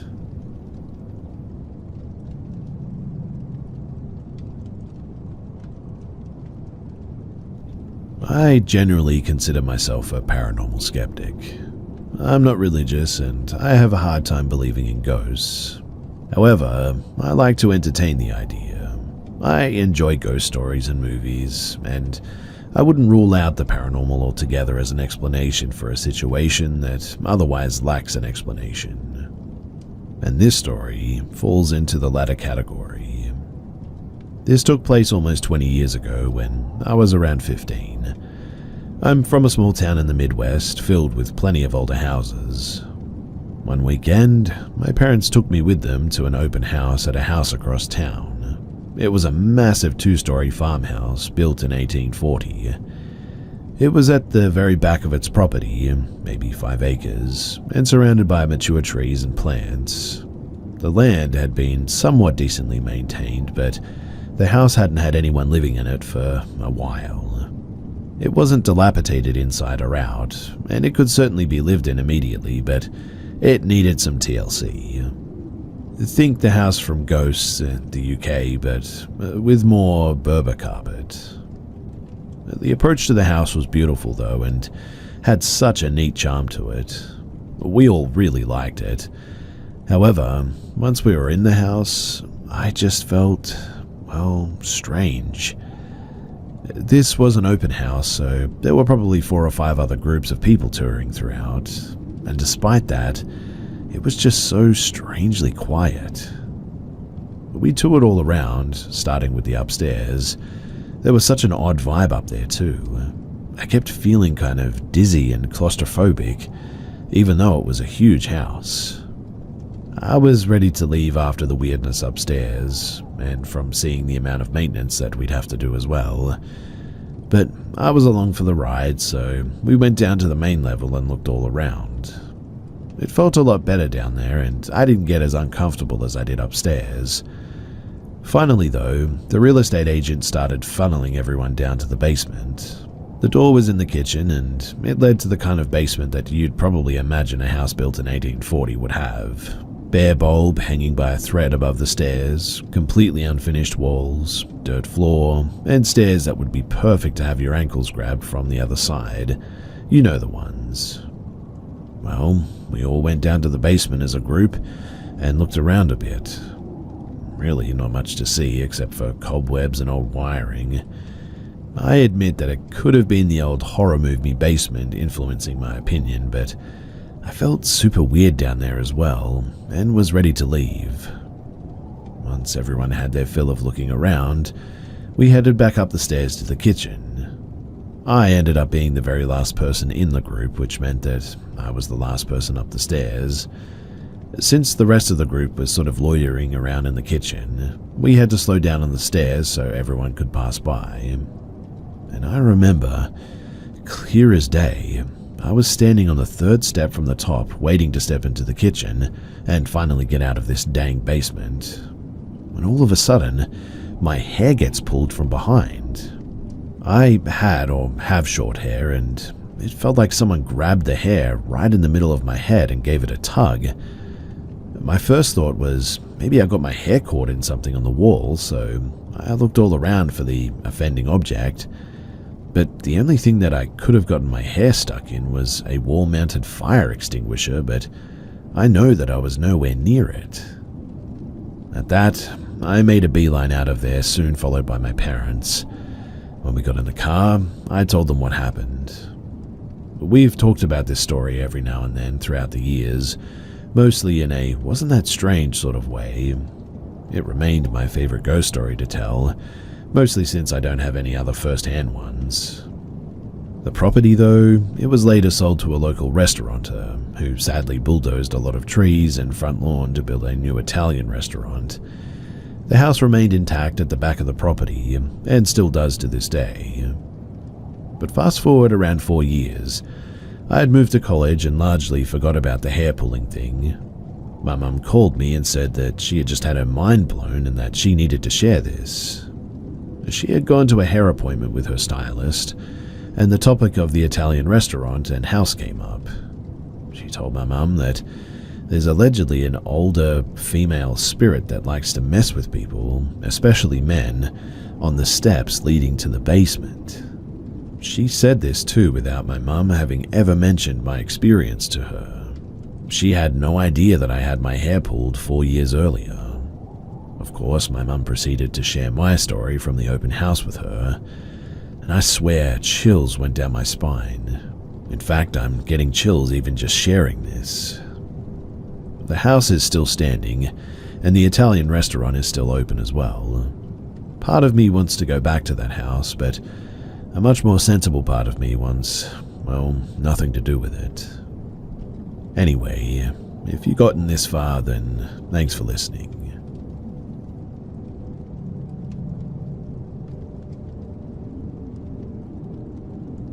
Growing up in rural Alaska, I experienced a lot of weird things, like amazing herds of caribou, strange weather, but the weirdest things to me are the times that I wasn't able to see the source of yelling or hollering.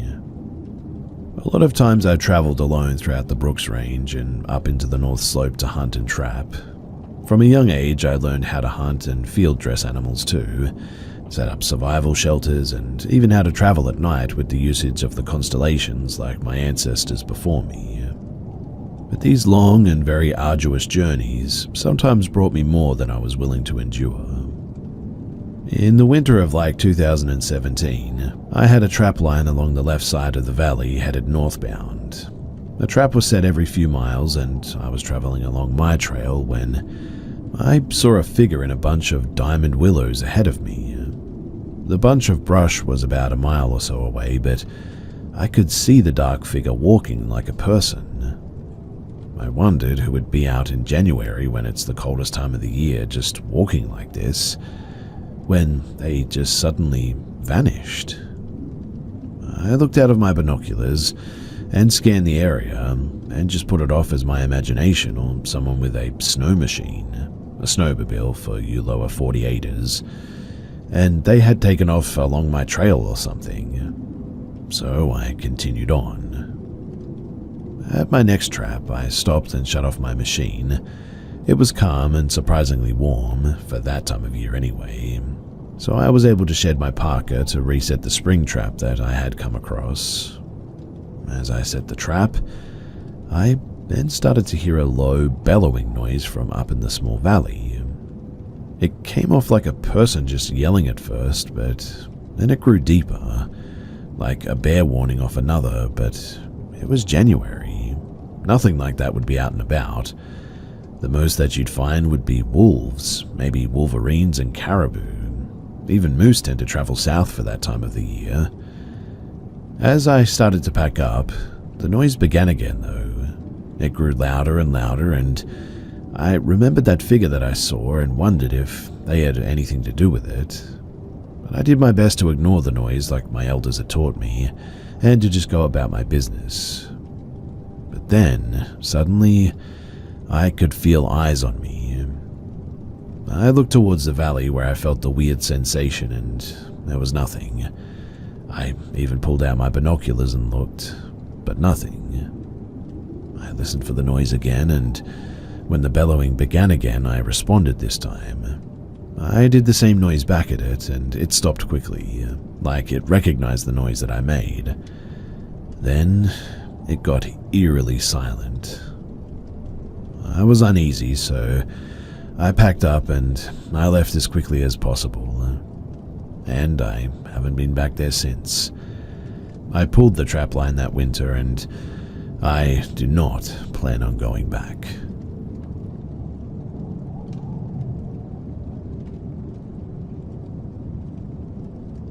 When I was 4 years old, I had cancer. When I was 5, the Make-A-Wish Foundation built me a cubby house next to our shed. I would go down there nearly every day and play. And one day, however, I noticed what looked like a man standing in the trees behind the shed. Naturally, I stayed away from it. When I had friends over, my friend, who was 2 at the time, would scream and cry about not going near the trees, and everyone made fun of her. Whatever it was, it would never appear when adults were around though, sometimes vanishing when we tried to point it out to our older siblings and parents. One day though, I decided to check out the area on my own without supervision. And I came across the man, except he had 4 arms, a green coat, and a jester's cap on. He had red eyes and pasty skin with red polka dots. He looked at me and sighed a big sigh as if he had found me after looking for me for so long. I noticed he started inching closer, and that was when I decided to run away. I eventually told my grandparents, who thought that I had watched the movie Clowns. My friend then says that she saw a jester under the trees, wearing red and white and having a pin on its chest. Apparently it used to reach out to her and watch her through her window at night. But does this sound familiar to anyone? Has anyone come across something like this? I came across something online called a Caraveldi, whose profile picture and description match nearly identically to this. If you know anything, then please do share your thoughts.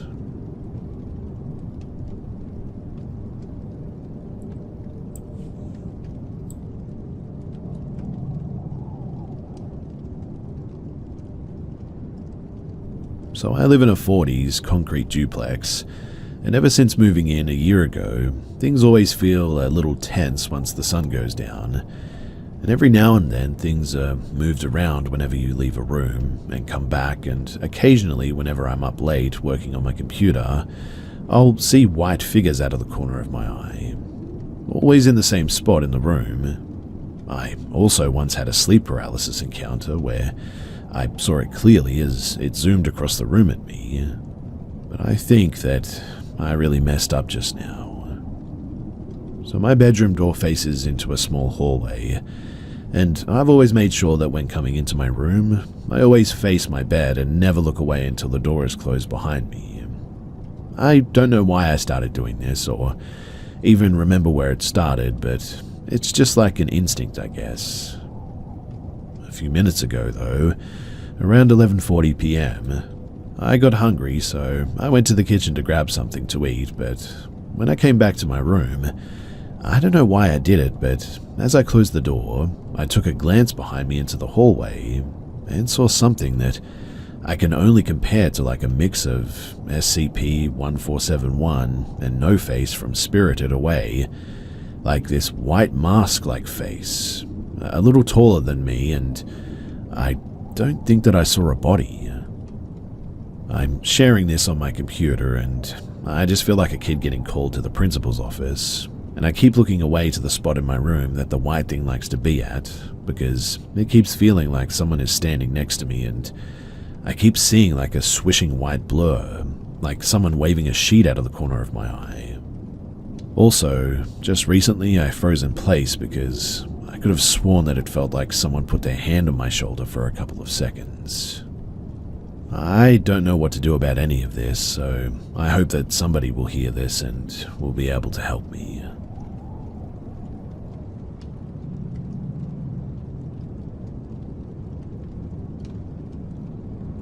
So I'm hoping to get some feedback on something unusual that I experienced a few years ago.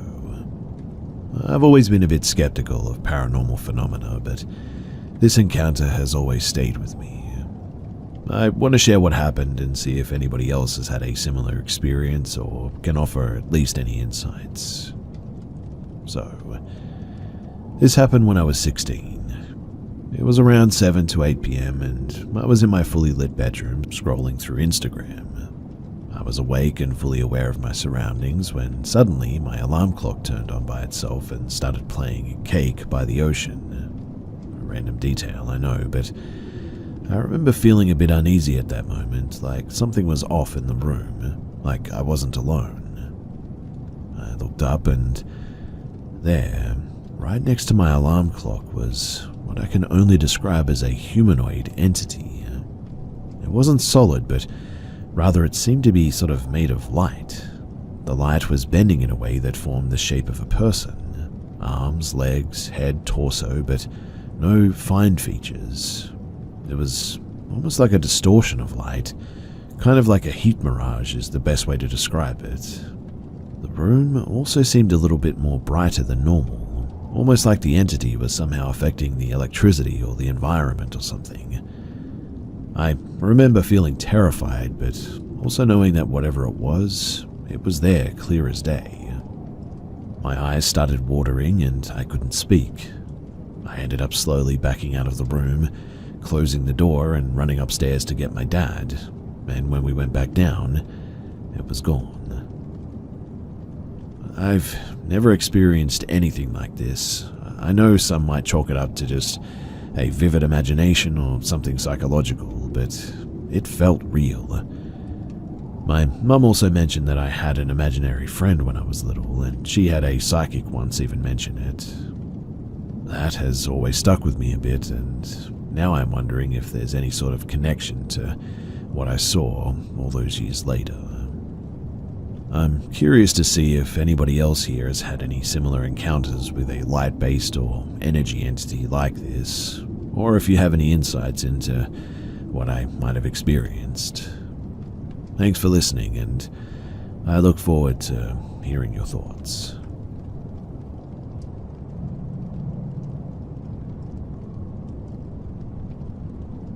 So I'm Native American and collect sage on our res in a beautiful river gorge.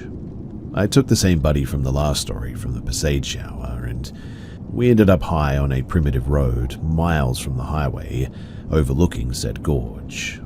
It was already dark, but there was a warm wind coming off the river. He had never been on native land before, and I told him that we thank the earth and ask permission before taking her bounties. Cheesy, maybe, but I'm not taking chances and am always respectful.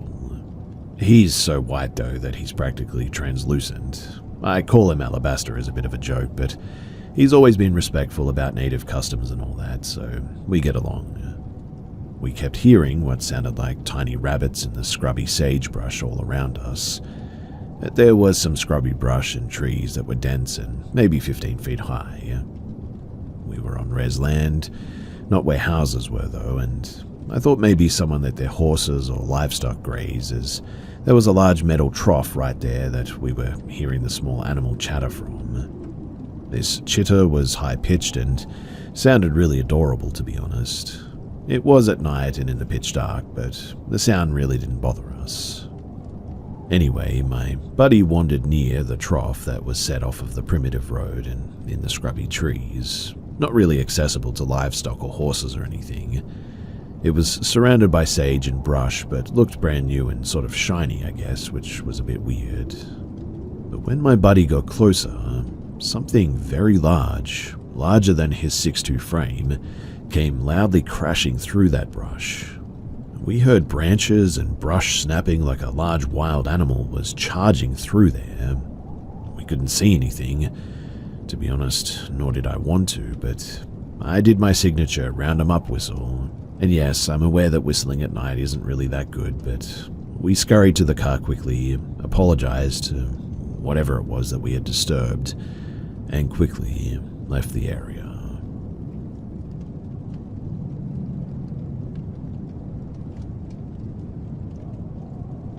So I volunteered with a search and rescue group, and we were frequently dispatched to remote areas looking for missing people, recoveries, and occasionally even a crime scene search. We were called out one day after a logging company had unearthed a backpack belonging to a man who had been missing for over 20 years. The initial search for the man had been massive as well. Hundreds of people, dogs, a massive community effort, and nothing was ever really found. Not a single clue, in fact. It took us over an hour to crawl our team on unmaintained logging roads. The area had wild horses, which I had never even heard of in our area. What I mean is that it was really remote. From the jump as well, we had some really weird technical issues. My teammate's brand new Dodge truck stalled out on the logging road. I carry a litany of tools, jumper cables, tow ropes, etc., and the Dodge was just dead. I don't remember if we towed it to the side or what we did, but there was just really no fixing the issue. I mean, the truck just wouldn't even turn on. No lights, no electrical, but the battery was fine, which was really weird. Anyway, my rig's fog lights suddenly went out as well, and they never came back on. I chalked it up to extremely rough terrain knocking them loose, but a handful of us who were first on the scene descended through the Devil's Club hillside and immediately found one shoe, then another, a few pieces of clothing as we get further down the creek at the bottom. We found a mandible and then the top part of the skull within the first 10 to 15 minutes. The clothing, it matched the description of the missing man on the flyers that we had been given. One of my teammates sat down for a break and picked up a rib that was next to him. We had been up and down the hill that he sat on and hadn't even noticed the human ribs that were scattered up the hillside. And that was really odd. We were all trained to grid search and had done so. Had we merely overlooked 5+ ribs that were laying plainly on the ground? Well, maybe. It was Devil's Club and brutal landscape after all. Plus, the clothing and the bones were out in the open, so anything could have happened to them over those years. Our old maps from the original search, though, showed that this area was searched. And I mean, it does happen. Maybe the guy was on the move and these weren't here during the initial search. I drove out of the scene to grab a sheriff who was going to guard the scene overnight. We had flagged every fork that we took with flagging tape as the logging roads were not marked. They were missing the number sign as well that usually sat at every fork, and they were definitely not well maintained. We were at least an hour off of any paved road at this stage, and I had noticed the direction that we took at every fork on the way in, right, left, etc. I was thankful that I had as well, because it was then that I noticed that our flagging markers were gone. I usually stayed out at sites overnight as I didn't have children at the time. I chose not to stay at this site though because, well, I guess it just felt a bit off to me. On another search for a lost hunter, we stumbled across hanging figures in the trees, made of twigs, moss, and lashed together with all sorts of tall grass or vines, straight up Blair Witch style. This would have been a few years after Blair Witch Project came out, so I don't know, maybe somebody was LARPing or something. The team was used to seeing weird stuff in the woods, but these were definitely unsettling. We camped overnight at that spot as we hadn't found the person. We slept in a circle with a small campfire in the middle. It was fall headed into winter, and so it was cold that night. We just had sleep sacks and bivy sacks, no tents or tarps or anything. And when we woke up, there was a small bundle of twigs lashed together with vines by our fire. We initially blamed our team clown who was always pulling pranks, but the look on his face told us that it wasn't him. We have no clue what or who it was, and we never did find out if it was a prank or not, but something tells me that it wasn't. Many of the old-timers swore that they had seen or heard or smelled Bigfoot out there as well. These were pretty tough men. Many had military or law enforcement experience even, and they weren't the kind of guys to get scared by much, but when they spoke about it, you could definitely tell that it got to them, at least a little bit.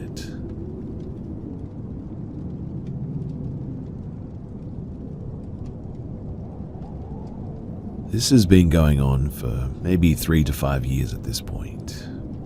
I didn't think too much of it since it was always in the corner of my eyes whenever I was reading or watching TV or just trying to sleep or whatever. But within the 2 years in the 5, I noticed that I had seen a person, I guess you could say, a lot more. Whenever I'm alone now though, I can feel something behind me or standing by me. I'm feeling it more in public even, but I thought that it was just myself being jumpy or something like that. Last year before November, I was waking up to shapes on my walls. They look like Viking runes as they glow within the morning light.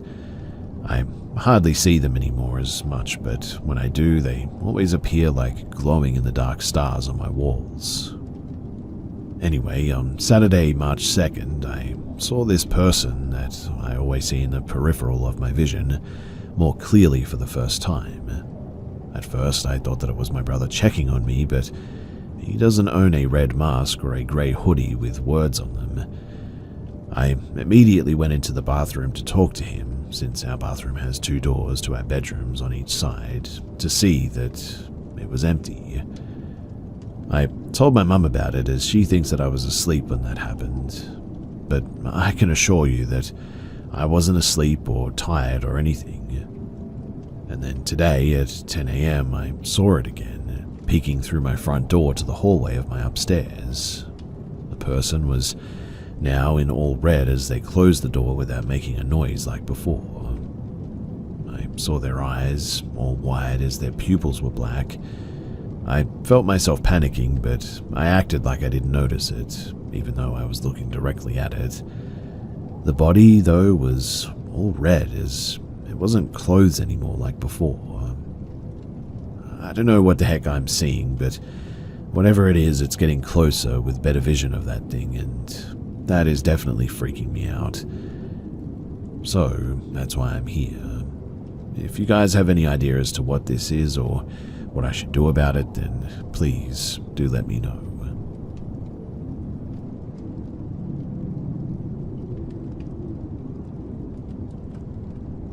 So, I know that this is going to sound impossible, but I found pictures on my phone of myself at 12:52 a.m. and I can assure you that I did not take them.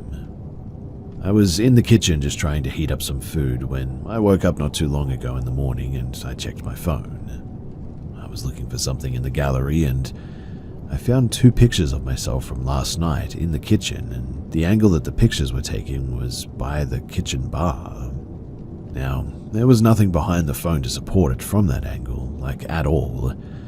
I remember I placed the phone by the kitchen bar, but even if that was the case, it's still not possible that those pictures were taken because someone had to tap the phone to take the pictures.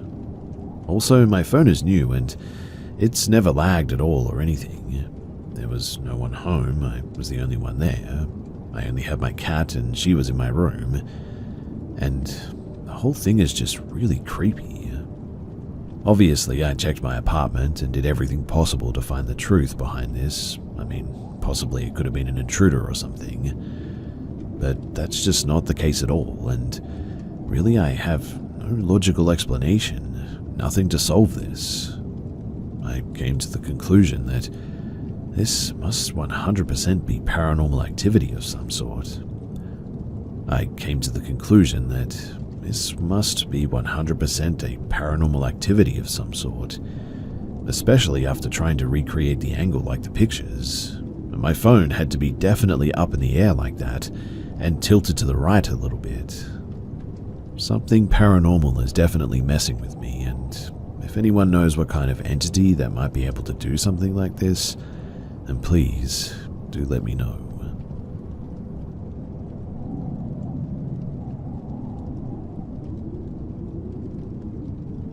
So I'm mostly telling this story because it was just so mind-boggling that I cannot resist the urge to tell somebody about it, anyone who will listen. So this happened in either 2008 or 2009. But in order to understand the story, you need a little bit of background, so bear with me. My sister Sharon has severe nonverbal autism. She's 4 years older than me, and at that time, I would have been maybe 19 or 20, and I didn't have a stable living situation. But at the time of the story, I was living with my friend and his girlfriend, Darlene, in their 1-bedroom apartment. I slept on one of the couches in the living room for a couple of $100 a month, and there were 2 couches that formed a right angle in front of the TV. Now, my sister had a day program that she would go to on the weekdays while my mum worked. The only problem was the program opened at the time that my mum needed to be at work, so she would drop my sister off wherever I was living, and I would watch her until a bus from the program would come to pick her up. This happened every single weekday. One morning, though, I woke up kind of delirious and looked over to the other couch, and there was my sister just sort of sitting there staring at me. She didn't look unusual or creepy. She was just sitting where she normally would and just sort of watching me. It's not uncommon for me to wake up in a sort of half-waking, half-sleep state where I kind of hallucinate, so when I saw her, I didn't really react and I just went right back to sleep. When I woke up later, I went about my day as normal. Some friends came to hang out. Darlene was in college and had an early morning class. She came home later that day and asked me why my sister was there that morning because it was a Saturday, a day Sharon wouldn't be there. This obviously confused me, and Darlene said when she was leaving to go to school, she saw my sister on the couch watching me sleep. Now, there was no way for her to know about what I saw because it wasn't of any importance to me at that time, so I just didn't tell anyone about it. The first thing that I thought was that, well, maybe my mum got confused about what day it was, and maybe she dropped her off at my house, but later realized what she did and came back to get her before I woke up. So I called my mum, but she told me that her and Sharon had been there all morning. It was incredibly bizarre to say the least, and to this day I'm still not sure how the heck to explain it. It never happened again, mind you, and I still don't know what happened, but the whole thing is just really, really eerie.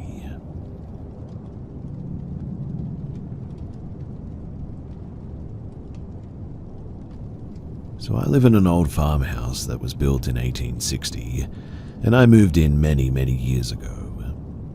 I was only about 12 years old when we moved in, but when my mother told me that I was sleeping upstairs, I immediately got an unsettling feeling without even knowing anything about the house. So I got all of my stuff up there and I slept up here. After about 2 years, I started feeling very uncomfortable in my own room and feeling like I wasn't welcome at exactly 11 o'clock every night. I've even had friends come over that I haven't said anything about this to them, and around 11 o'clock without failure, every single one of them has said that they want to leave my room. This started about 2 years ago, and I originally had just put it out of my mind and tried to ignore it. But after about 6 months of it, I went to sleep and woke up to an old woman standing over my head. I blinked, I waved my hands in front of me, and she was just standing over my face, staring. I watched her, terrified, fade out of existence over a few minutes with a terrible smile. I didn't go into my room for weeks after that, and then about 3 weeks later, the weird energy was just gone. So I was fine sleeping up there for about a year and a half, and then the weird feeling at 11 o'clock started every night, all over again. I started burning sage as soon as I would feel weird, and this has always helped. And then going downstairs to sleep on the couch. Flashback though to about a week ago, and I got that weird feeling. I started burning sage, and immediately my sage just would not burn no matter how hard I tried. Then it went up in a huge flame and blew out in the opposite direction of my breath, and I watched the flame go up to the side, so I went downstairs, and the entire night I just saw something peeking around the corner by my stairwell. And the fact that I was still seeing things downstairs really worries me, because I've always gone down there to get away from the bad energy. Well, this has been going on since then, and anytime I look out of my peripheral vision, I see an all-black figure of a person just staring at me. I guess I'm just trying to get some advice on, what to do, because I feel like things are escalating, and I just don't know how to go about fixing it before everything goes too far. And for anybody that's wondering why I don't sleep upstairs, it's because whenever I get that feeling, I'm terrified that I'm going to wake up to that old woman standing over my face again. So I choose to just sleep on the couch to make sure that I don't have to go through that again.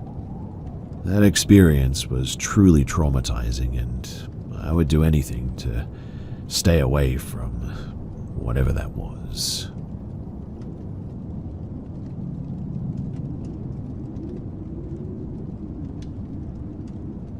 So back in 2004 or 2005 or something like that, my girlfriend and I were driving around, and I decided to go to the Honda dealership in town to look at motorcycles. This was completely random and totally spur of the moment. Also, social media didn't exist at this stage, and there was just no way nobody knew that we were going to be going there. Anyway, we walk in, and there's this short, older-looking black dude who looks like he's in kind of an argument with the salesman. The salesman is literally trying to get this dude to leave, and a second or two after we walk in, the old black dude, not an Always Sunny reference, but anyway, he turns around, stares right at my girlfriend and I, proceeds to totally ignore the salesman as though he isn't even there. He walks right up to her and I, introduces himself as Ramses, knows my name, knows my girlfriend's name, and remember, there's no social media back then, knows about us, and starts to tell me about my grandpa and his war history. He shakes my hand again and leaves. Apparently, all he wanted to do was meet me. Also, he looked older, but he had the eyes of a way younger dude. Honest as well, I promise you that I'm not making this up, and I'm just as confused as you are about it. And apparently that dude had been waiting there for me to show up. He allegedly knew that I was going to be there. He knew who I was, he knew my girlfriend, he knew my grandpa, he even knew his war history. My girlfriend and I both had our minds blown. We go home, I tell my mum, and she tells my sister. My sister calls me on my flip phone, and she's all spooked too. A lot of weird stuff in my family going back since I was born, so when stuff like this happens, it can sort of mess with us, but nobody in my family will deny any of it. Even if my grandpa somehow knew this guy, which I highly doubt, there's no way that he would have known my girlfriend. I mean, my grandpa never even met her, not once, had no idea that she even existed, didn't talk to that side of the family, not even one iota for who knows, until I started talking to my dad again in 2022 or so. Now, here's what I think. Here's the mainly feasible options, and yes, that's where I'm at in my life, since I know that this is all real, and so I have to start finding explanations for all of it. And when stuff gets really weird, you have to start thinking outside of the box a little bit, right? Anyway, one possibility is that it was an angel. And this lines up with another, maybe even crazier story with another old black dude named Eli. I'll have to share that story another time because it changed my life, but the second is that it was some sort of time travel thing or something. And the third is something outside of all of this. This one could also lead us back to the angel, but like I said, this is obviously all sort of crazy and I'm just theorizing here. But what do you think? That dude was there waiting for me and he knew me. In fact, he knew things that he shouldn't have known.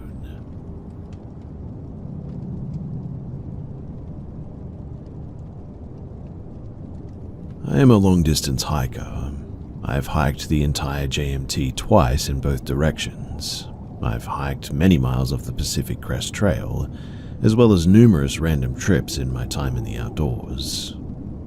I have probably maybe a year of collective time sleeping outside in the wilderness, and have hiked over 2,000 miles collectively at a minimum. I have only managed to encounter 2 bears, some coyotes. I have smelled a mountain lion once, and even heard one chirping near me. I'm not a big believer in cryptids or anything and such, but I do have a story that honestly makes me question that a bit. You see, in 2022, I hiked the John Muir Trail in the Sierra Nevada in California. It is a long-distance hiking trail that spans 211 miles from Yosemite Valley to Mount Whitney and takes about a month to complete. The trail is remote and located in some of the most amazing untouched nature that the country has to offer. I hiked the previous trails in a tradition southbound direction, and in 2022, I hiked the trail northbound towards Yosemite with my wife and female friend of ours. This story is on that 2022 trip. So one day, about halfway through our trip, when the afternoon was getting ready to end, we decided to camp in a place called Grouse Meadows. The previous year I enjoyed fishing here, and the gentle river that curves back and forth through the meadow, it makes for a really nice place to swim and filter water from. We started to make camp for the night, and I noticed a large buck about 10 yards from us staring at us. It then started approaching, and I started to yell at it just to, shoo it away.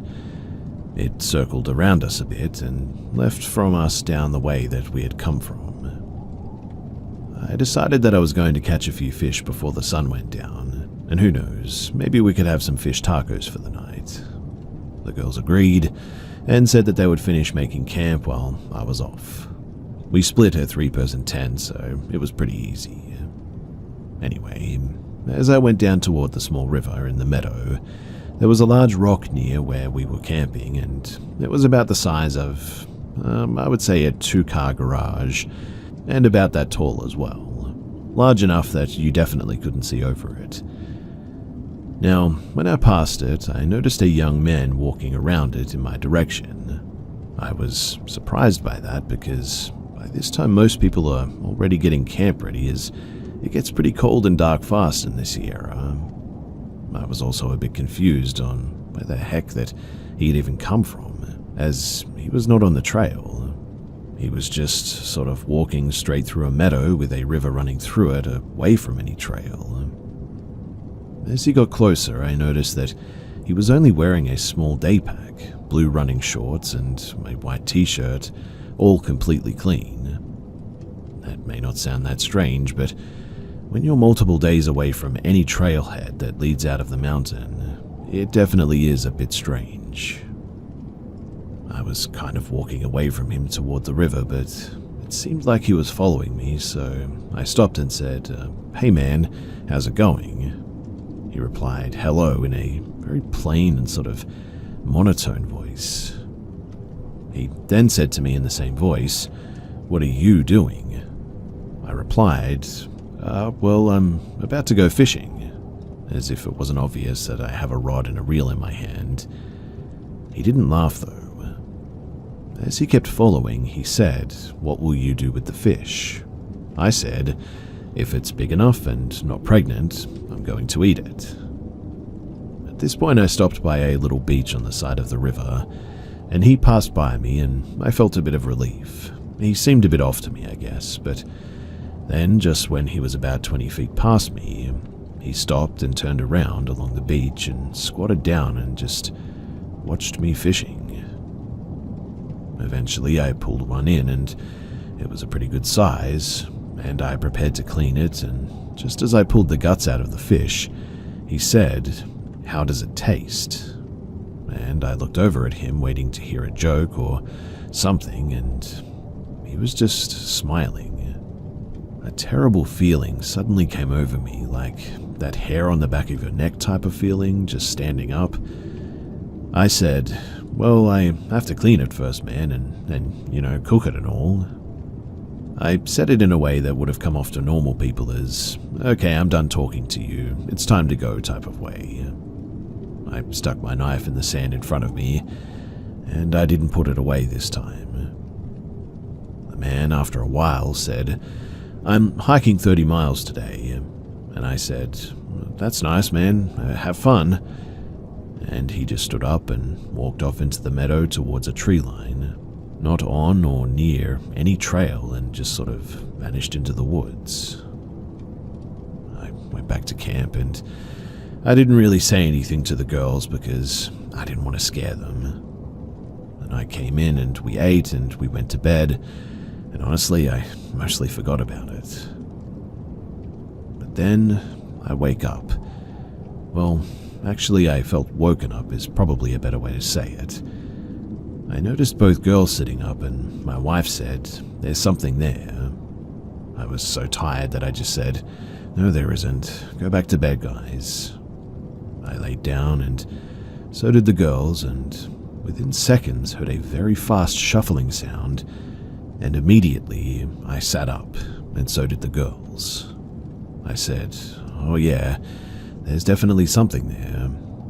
So I use a sort of small foam sitting mat outside of my inner tent in the vestibule for shoes at night and to sit on during the day. And I saw it moving, and could even feel it moving, which meant that something was literally right outside of my tent. I grabbed my headlamp and our bear spray, and with my heart exploding out of my chest, I zipped open the tent ready to battle whatever was out there. But when I did, there was nothing. Not even a distant sound. It was dead silent. Like ear-ringing silent, in fact. Maybe a squirrel or something? Or maybe that buck that I saw earlier? I said. We laid down, and this ended up happening like 7 more times. And every time that I went out, there was nothing. Eventually, I started to actually pass out because of just how exhausted I was, and I only really remember cursing at it as I fell asleep. I woke up again and looked over, and both my wife and friend were asleep. I heard the sound again, and I got ready with my bear spray and worked up my courage once more. I zipped open the tent, and there he was, about 15 feet away. The same guy on all fours in an almost push-up-like position, staring directly at me with that same face. was completely silent, and then he crawled backwards into the dark with a speed that it's hard to explain. Then, all I remember is that I woke up. I was so relieved that it was a dream, and in the morning I told them that I had dreamed that there was something at the tent, and they looked at me like I was joking. Our friend said, "Yeah, that wasn't a dream." My heart sank. I said, "Well, what about the guy?" And they said, "What guy?" Obviously, I didn't tell them about the guy down at the river, so they couldn't know if it was real or not, or just a dream that he had visited the tent. But they also recalled not understanding why they fell asleep so fast when something was outside, and they felt like there was a sort of blank in their memory before falling to sleep, which is a bit weird. We all agreed that there was a general feeling that was off in this place. I don't really tell people this story too because I know how crazy it sounds, that it sounds stupid and fake. It even sounds that way to myself when I talk about it. But I do know one thing. I will never be sleeping in that meadow ever again.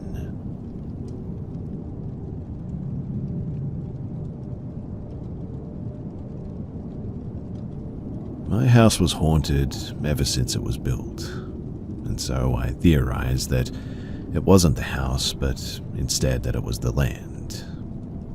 It was a pretty big property, around 40,000 square feet, and around it were just fields. In the radius of around 1 kilometer, there was no population there either. There were about maybe 6 to 7 people who worked on our property full-time to maintain it, and every single one of them had a story to tell, let me tell you. So, when the house was being built, construction workers used to see this weird animal who looked like a rabbit. When they went to catch it though, it would turn into a rapper and fly away into the air and just sort of vanish. Yes, that's how they described it, like a rapper. That animal would suddenly turn into an object though, and it would just vanish. This story as well had been told to me about 3 different times by 3 different people over the years, all of them not knowing each other. When me and my siblings were little, my mother used to hear jingling of anklets at night. My father was always away on business trips, and helpers were not allowed inside the residential properties, so we used to be alone. Which means that there was nobody inside the house, and the jingling sounds and the sounds of people running around in the lounge were always heard. Things took a major turn though when we grew a bit older. Like one time a maid suddenly came over to my mother and asked her, "Yes ma'am, what is it?" My mother gave her a very confused look and she said to her, "You called for me," but my mother never did. She then said, "You were standing on the stairs staring at me, and when I asked, 'Do you want anything, ma'am?' you just gestured to me with your hand to come to you. I completed my work and so I'm here." When my mother told her that nobody had called her and that I was in my room the whole time, her face literally turned pale. Another time I was alone in my room and I heard a door opening and then closing. Imagine those door closers that have the door closer on them and they are made of wood.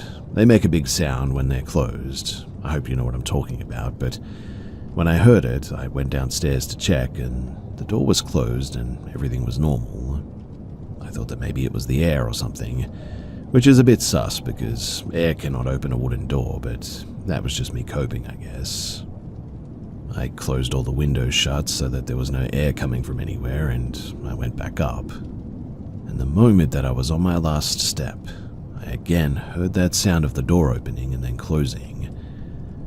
And it was now that I was beginning to realize that this might be some sort of jinn or demonic type thing. I just stood there for like a minute, but again I went downstairs anyway.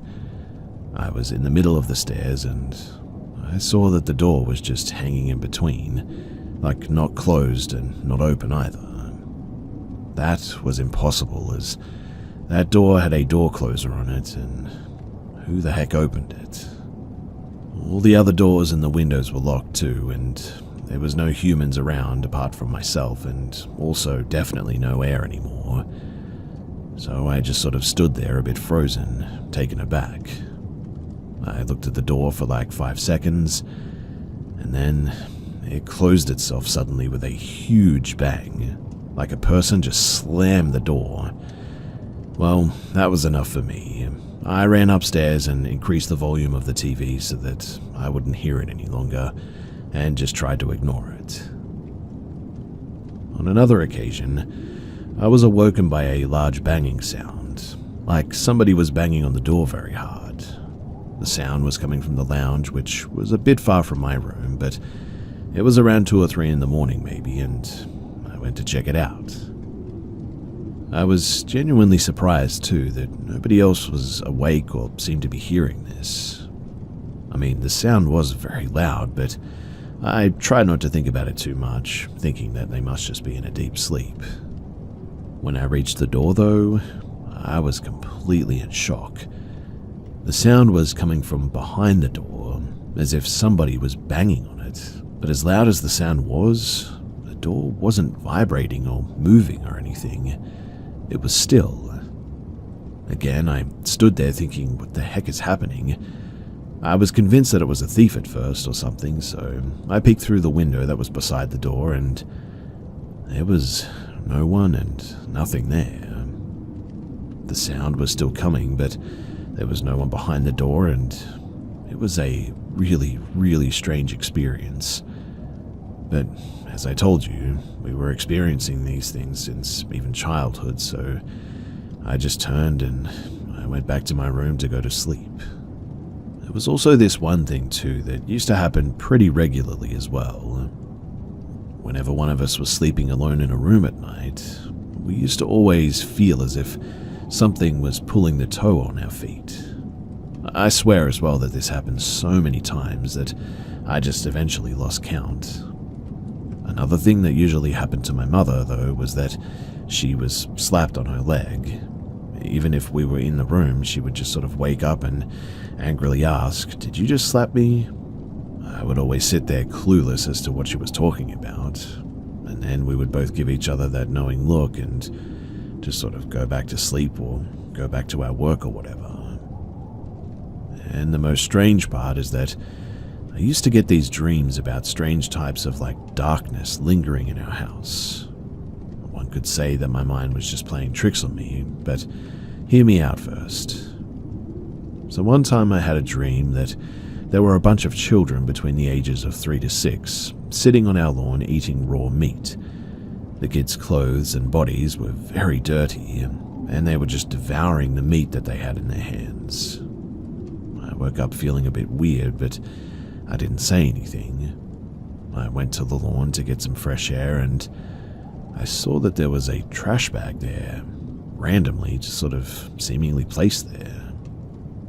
I didn't give it too much thought, and I went back to the main lounge to eat some breakfast. Now, as I was eating, my mother came to me looking a bit uncomfortable, I guess, and told me that when she woke up, she found a cluster of meat on our lawn. Take a bunch of meat and press it tightly together, that's what this looked like. That's when I told her about my dream, and both of us just sort of sat there, speechless really. Anyway, this is getting pretty long, so I'll leave it there for now, but I lived in that house for 13 years before eventually moving to another city, and upon moving, nothing else has ever happened.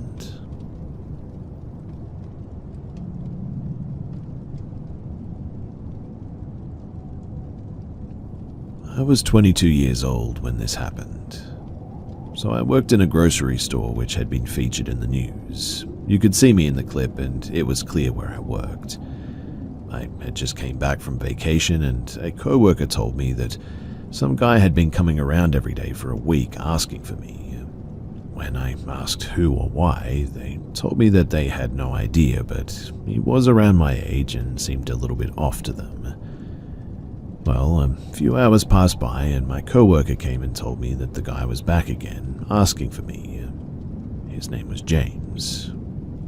In the back room, we had a computer, and you could see all the camera footage from all over the place. I looked and didn't recognize who James was, but decided to go and ask what he wanted anyway. When I went to meet him, he was clearly drunk and said that he had seen me on TV and wanted to ask me out. I replied with, I'm sorry, but I'm actually in a relationship, even though I was single. I said that I needed to get back to work, and he asked me if he should come with me or not. I was confused by this and said that I'm working.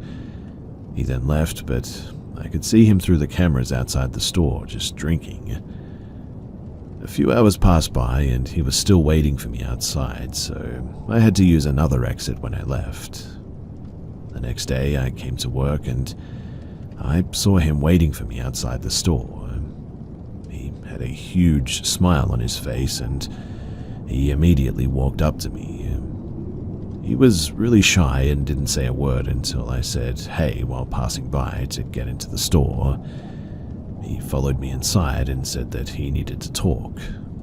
I asked him what was up, and he said, "How about we go to the movies?" He was really creepy, and I replied, "Look, I'm sorry, I have a boyfriend, remember?" As I was walking away, he started following me and asked if he could come help me with my work. "No thanks," I replied. Once again, I looked at the camera footage, and yet again he was waiting for me outside. At this point, I started asking a male co-worker to escort me safely to my tram every night when my shift ended. I started getting really scared once this had been going on for a while, and he clearly wouldn't leave me alone. I asked my brother if he could drive me to work on his motorcycle and hug me outside of my workplace, so it looked like he was my boyfriend, and James would maybe leave me alone finally, since I knew that he was somewhere watching and waiting for me to get to work. It didn't help though. I started getting these messages like, "Is that your boyfriend? And he doesn't need to know if we go out, you know." I was confused about how he had even gotten my number in the first place. I asked all of my co-workers, and a new one said that she'd apparently given my number because he had said that he is a friend of mine. I was angry about that. At this point, I asked my male co-workers to throw him out if he ever came back, which was a lot. A couple of weeks went by without any harassment, and I finally thought that he had left me alone. But boy, was I wrong. I came to work one day and was in the changing room and heard that we have a new co-worker and that it's his first day. I didn't think anything of it and proceeded to change my clothes. Once I got out of my changing room, my jaw literally hit the floor. Another co-worker said, "Hey, this is James." I looked in horror as she asked me what was wrong. I said, "I know, this creep has been the one stalking me for weeks," as James smiled. I went and searched for my boss to ask him what the heck. My boss said that he had no idea that this was my stalker and kind of laughed it off as no big deal. I told him that either he leaves or I will.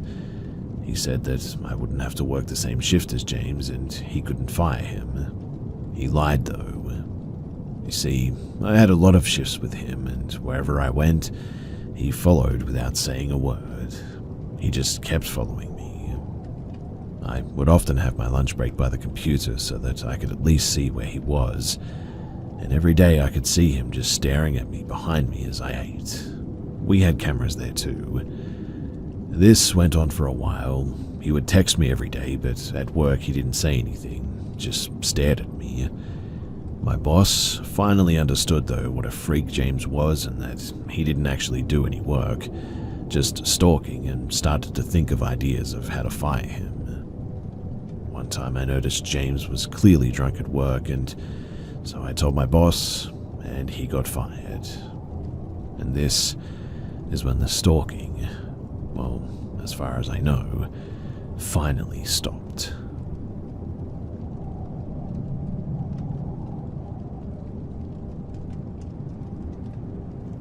This is my account of the only real scary occurrence that I've had in my life.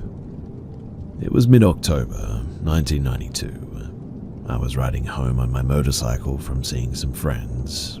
It was late in the evening, early morning hours of that chilly fall weekend in Central California.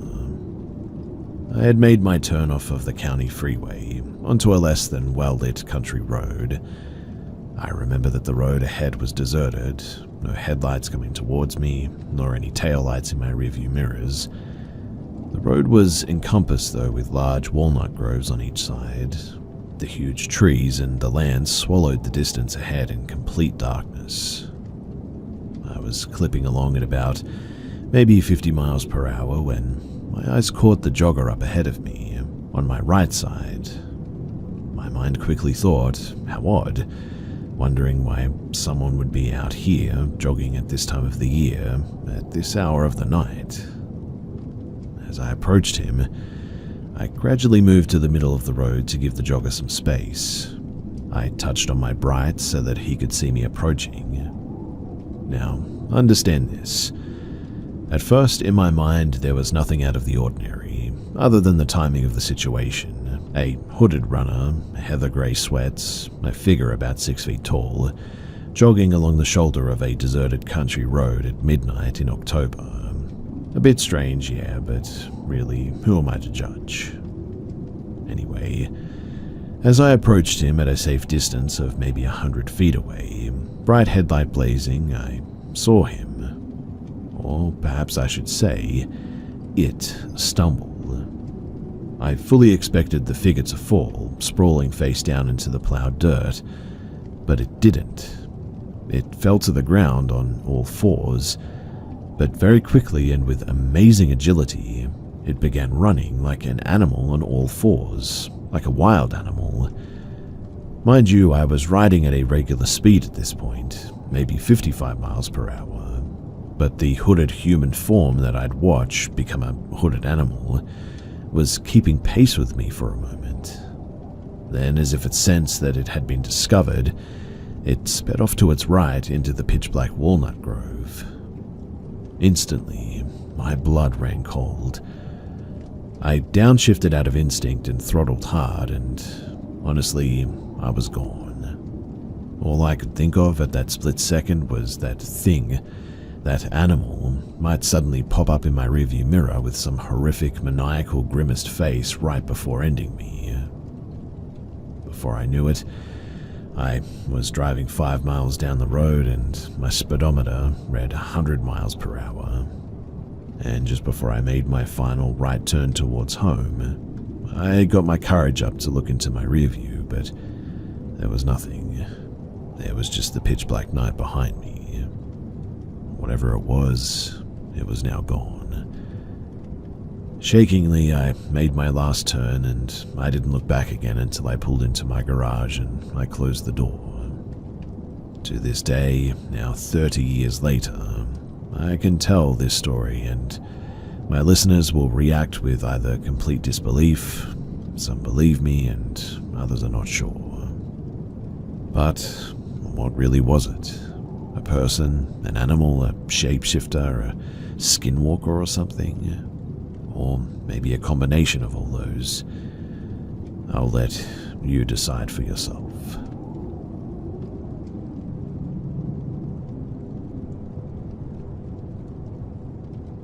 This was on the last day of June, June 30th to be exact.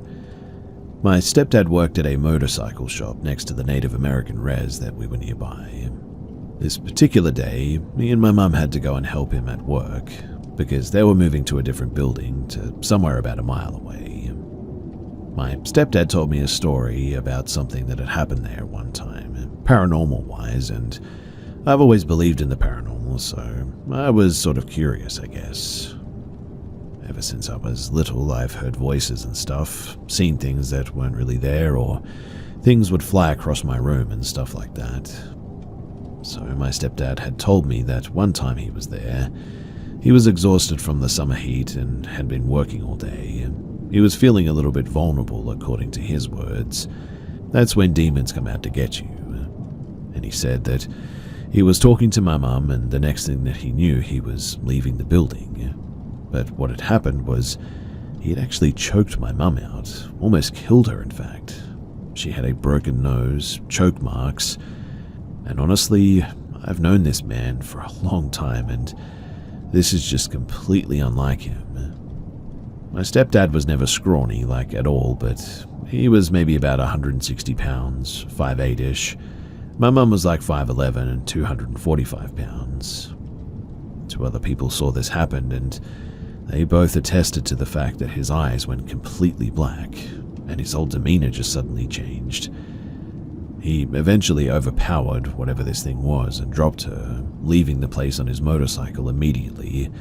And once he crossed the bridge away from the Native American res, he had to pull to the corner because he felt really sick and puked up this like black goo, as he described it. He went over to the cop that was at the other corner and asked if he had seen him, and the cop said no, he never even heard the motorcycle. So, that's my dad's story, but this night it was my turn to have an experience that secured my belief in the incident that happened and in the paranormal. So the night was normal. It was about 9 p.m. and I was going to Walmart, a little bit away with my mum to get some food since everybody was hungry. We got to said Walmart, but we actually had the dog in the car with us, and so my mum decided to stay in the car with him while I went in with her phone to get some groceries. I went into the store and obviously I'm looking for the stuff. I was about to call my stepdad on my mum's phone. I didn't have a phone at the time since I wasn't old enough yet, and call my stepdad to see what kind of flavor of yogurt that he wanted. But he called me, and I answered the phone and I hear, "Hi," and I said, "Hey, good thing you called me. I was just about to call to see what kind of yogurt." It was cut off by "hi, hi, hi" over and over again. I was like, "Hello?" And all I got was "hey" and "hi." And then the phone just hung up. That was a bit weird, and definitely freaked me out a bit. I called him back and was like, "What did you do that for?" And he was like, "What? What do you need? I was on the phone with my boss." And my heart instantly sank. I told him what happened, and he told me not to worry, but I was worried. He said to get whatever I had to, so I hurried and got the food and I left. I went out and told my mum what happened, and she said to just ignore it too. I was getting in the car and we were about to leave, and a message came through on her phone. "What's your name, little one?" with a bunch of scribble and random numbers and signs and things. I then said, "What the heck?" and I started saying, "Stop, Dad, this isn't funny." We got there and I confronted him, and he said that he didn't know what I was even talking about, and he just sort of blew it off again. Me and my mum were going into his room to unstock the shelves of all the nuts and the bolts and screws and tape and all that sort of small stuff, but the lighting in this room was insanely bright and the music was louder in there than all the others. It was too much for me for a bit, and I got really nauseous all of a sudden. My mum was directing me to leave. As I said, she's like 5'11", and I was about 5'3"-ish at the time, so she's a little bit taller, but she had her arm over my shoulder and opening the door, and as I turned, I saw an almost 6-foot black shadow figure of a man, and I hear, "Get out." And me and my mum, we instantly ran.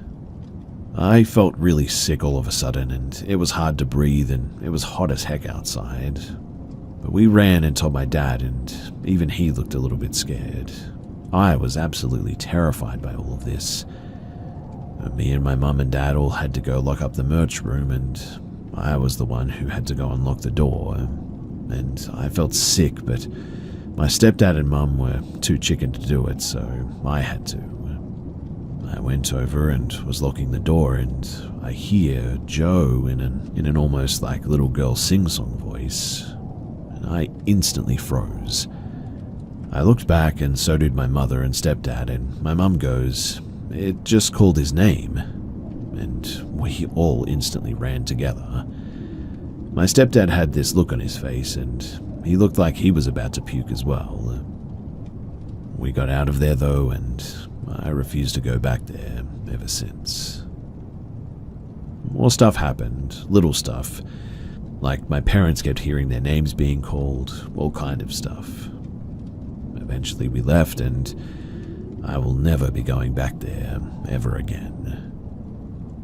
By the way, if you've ever seen a Native American bent marking tree, they're trees that are tied to rope when they're growing, so that they have a bend near the base, and there was one actually outside of this place. About a year or two later, me and my mum and my stepdad all went on vacation. We went up north, and up there was this supposed haunted mansion, and it was definitely a little bit eerie seeing one of those bent trees there as well. Also, that place was also very haunted. It had Native American print on the windows, and the people who lived there were friends with Native Americans. Also, there was a Native American pottery thing going on there as well. It's called the Riordan Mansion. If you go on tour there, you have to get told all the dark history and all that, but when I went there, I swear that I could feel and sort of sense that something had happened there. I'll perhaps write another post about that some other time, but anyway, this is what happened at my dad's workshop, and I'm super glad that we never have to go back there ever again.